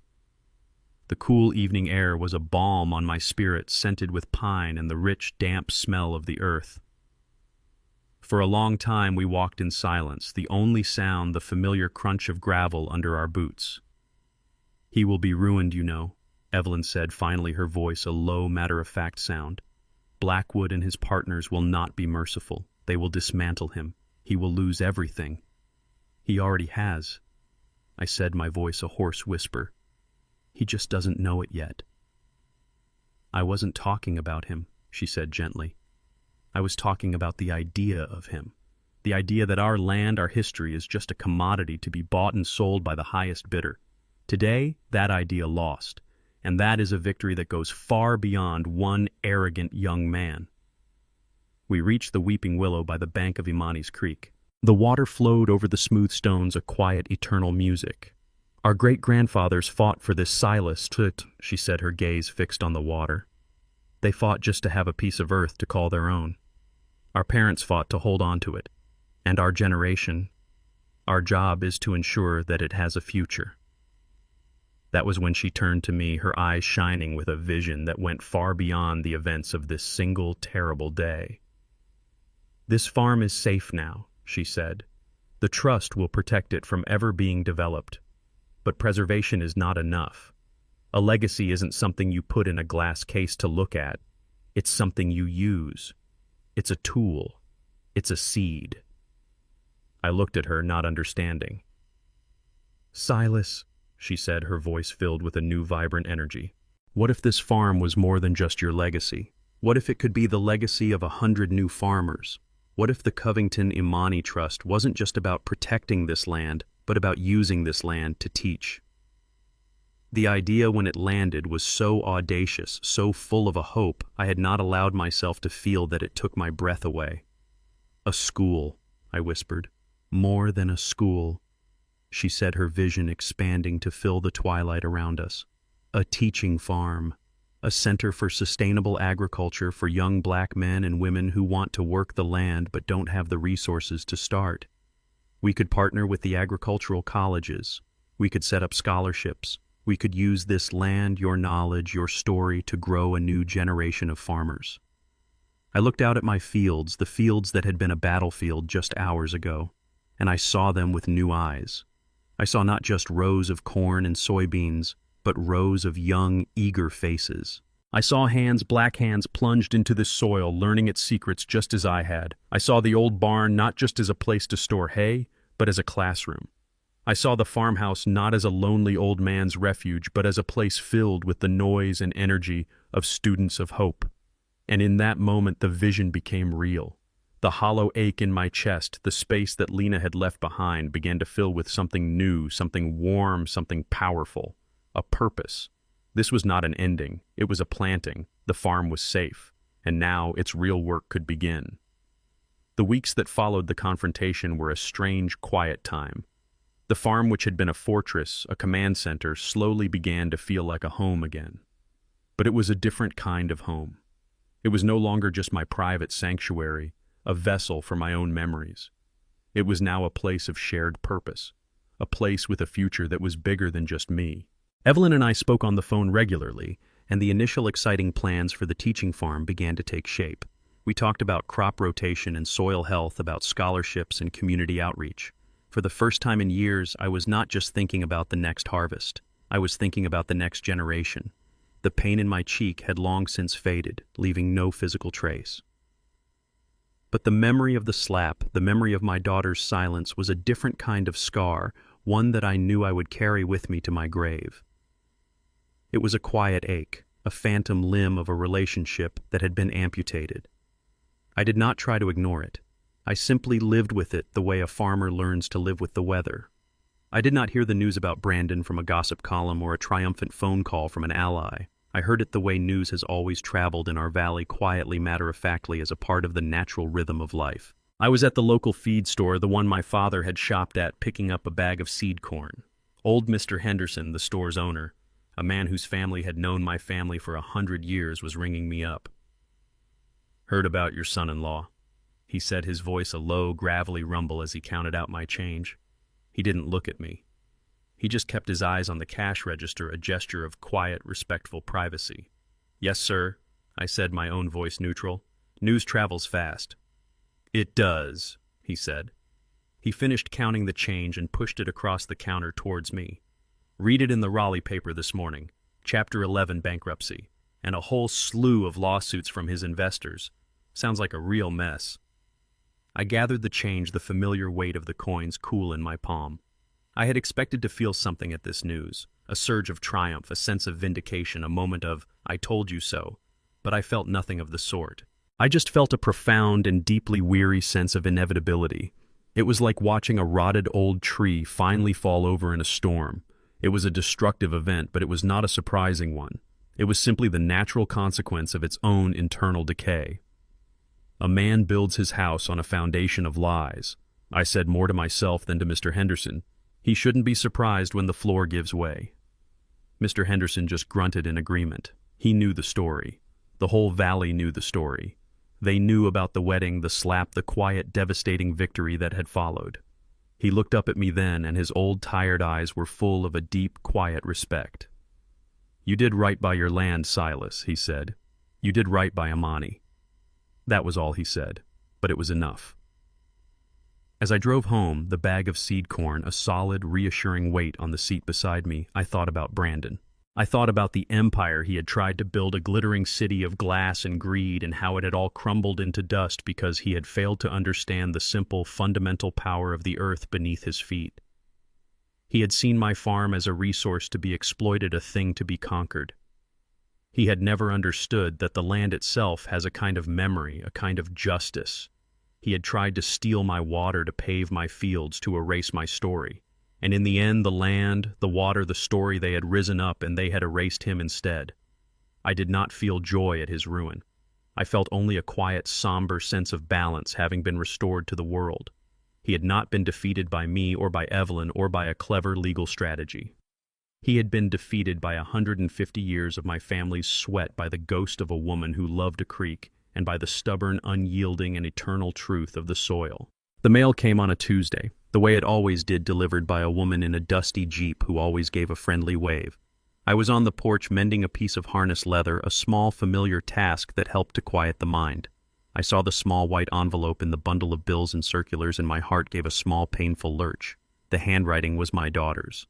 It was the first time I had seen it, the first word I had heard from her since the day she had walked away from the farm, a ghost in her own life. I took the letter inside and sat at the kitchen table, the same table where we had planned a war and where I had delivered a sentence. I stared at my name written in her familiar looping script for a long time before I could bring myself to open it. My hands, which could fix a tractor engine or deliver a calf in the dead of night, trembled slightly as I slit the envelope open with my pocket knife. The letter inside was not long, 2 pages torn from a simple lined notepad. "Daddy," it began, and the word was a fresh wound. "I don't know if you'll even read this. I don't know if I deserve for you to read this. I don't have any excuses for what I did. I don't have any excuses for the person I became. Evelyn was right. Brandon was a predator. But he could only hunt me because I was a willing prey. I was so desperate to escape the person I thought I was, a simple farmer's daughter from a quiet valley, that I let him turn me into someone I didn't even recognize." I had to stop reading for a moment. I took a deep, shuddering breath. The honesty in her words was a clean, sharp pain, a world away from the lies and evasions she had been living in for so long. The day after the wedding, she continued, I left him. I packed one bag, I took the car, the one you helped me buy, not the one he bought me, and I just drove. I ended up in Asheville. I didn't know anyone. I had almost no money. It was the most terrified and the most alive I have ever felt. I found a small room to rent, and I found a job. It's not a glamorous job. I'm working at a free legal clinic helping people who are facing eviction, people whose landlords are trying to exploit them, people like our old neighbors. It's hard work. It's heartbreaking work. And it doesn't pay much. But for the first time in years, I feel like I'm doing something real.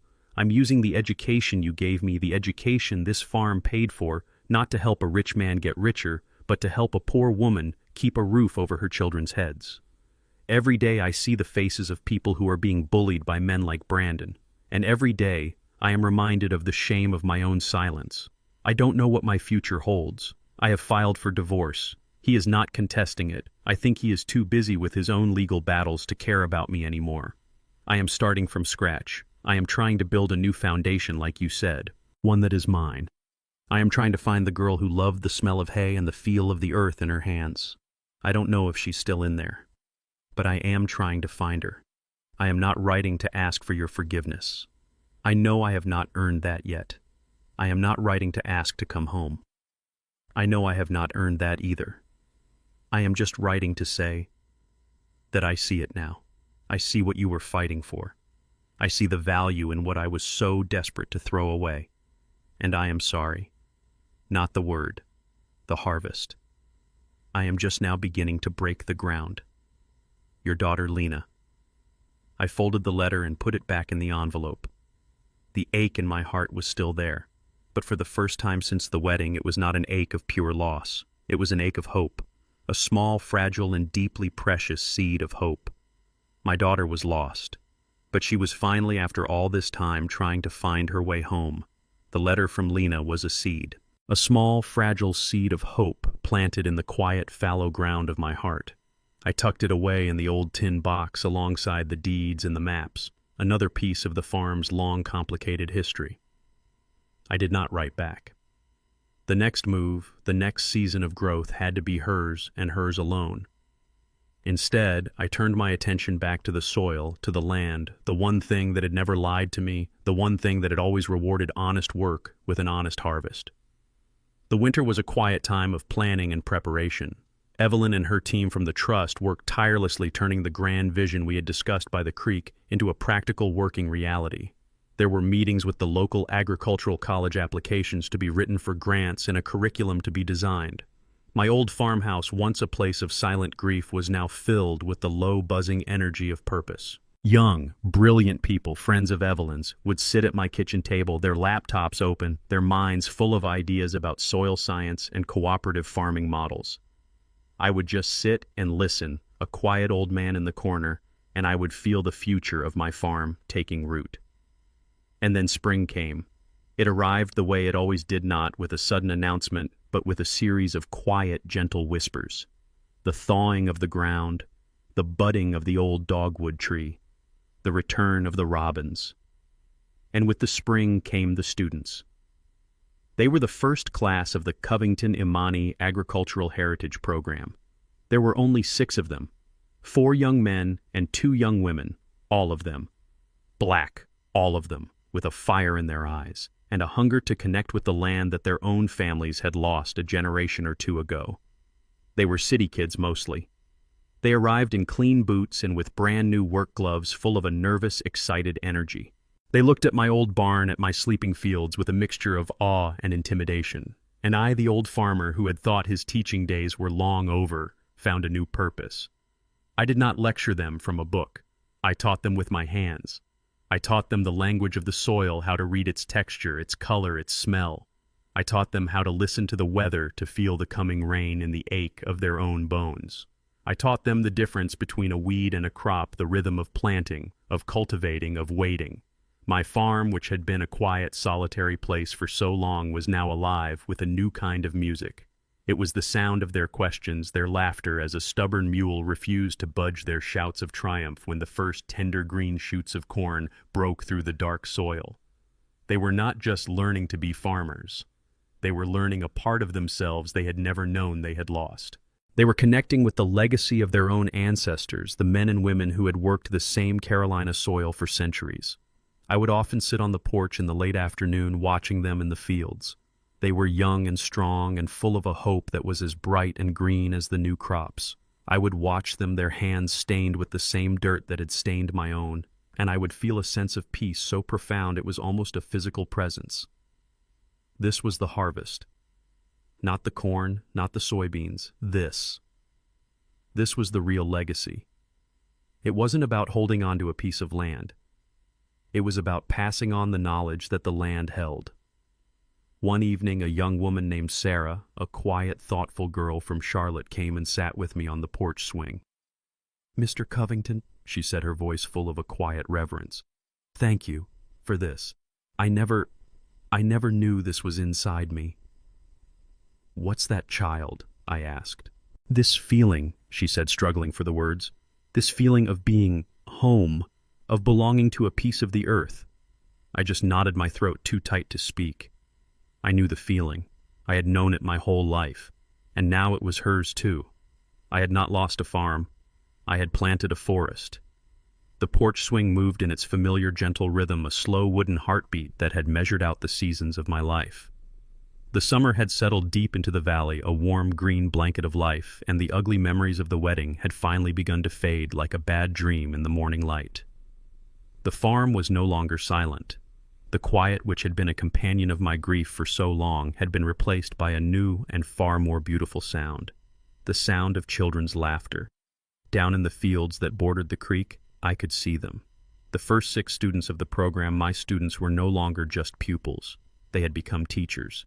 They were leading a group of younger children from the community center, a gaggle of bright, curious city kids who were seeing a working farm up close for the first time. I watched Sarah, the quiet, thoughtful girl from Charlotte, as she patiently showed a little boy how to tell the difference between a squash blossom and a cucumber blossom. I saw Jamal, who had arrived here so full of a city kid's nervous energy, now moving with a farmer's slow, confident grace, explaining the importance of companion planting to a group of wide-eyed first graders. A little boy, no older than 7, broke away from the group and came running up the porch steps, his face a mask of serious scientific inquiry. He held something cupped in his small, dirt-stained hands. He opened them to show me a bean seed that had just begun to sprout its tender, pale root, a fragile question mark. "Mr. Covington," he asked, his voice full of a profound and beautiful wonder, "how does it know which way is up?" And in that moment, in that simple, perfect question, the last lingering piece of my own grief and anger finally dissolved. I looked at the boy's curious face, and I saw myself. I saw my father. I saw my great-grandfather Abraham, a man who had been denied the right to read, but who had read the secret language of the soil his entire life. And I finally understood with a clarity that was as bright and clean as the summer sun the true meaning of legacy. Brandon had thought my legacy was a piece of property, an asset to be acquired. Even I, in my fight to protect it, had thought of it as a thing to be owned, a treasure to be guarded. We were both wrong. The true legacy was not the land itself. It was the knowledge that the land held. It was the answer to the little boy's question. It was the understanding of how a seed knows which way is up. It was the wisdom of the seasons, the patience of the soil, the quiet, unbreakable story of survival and growth that this farm had been telling for 150 years. You cannot own a story.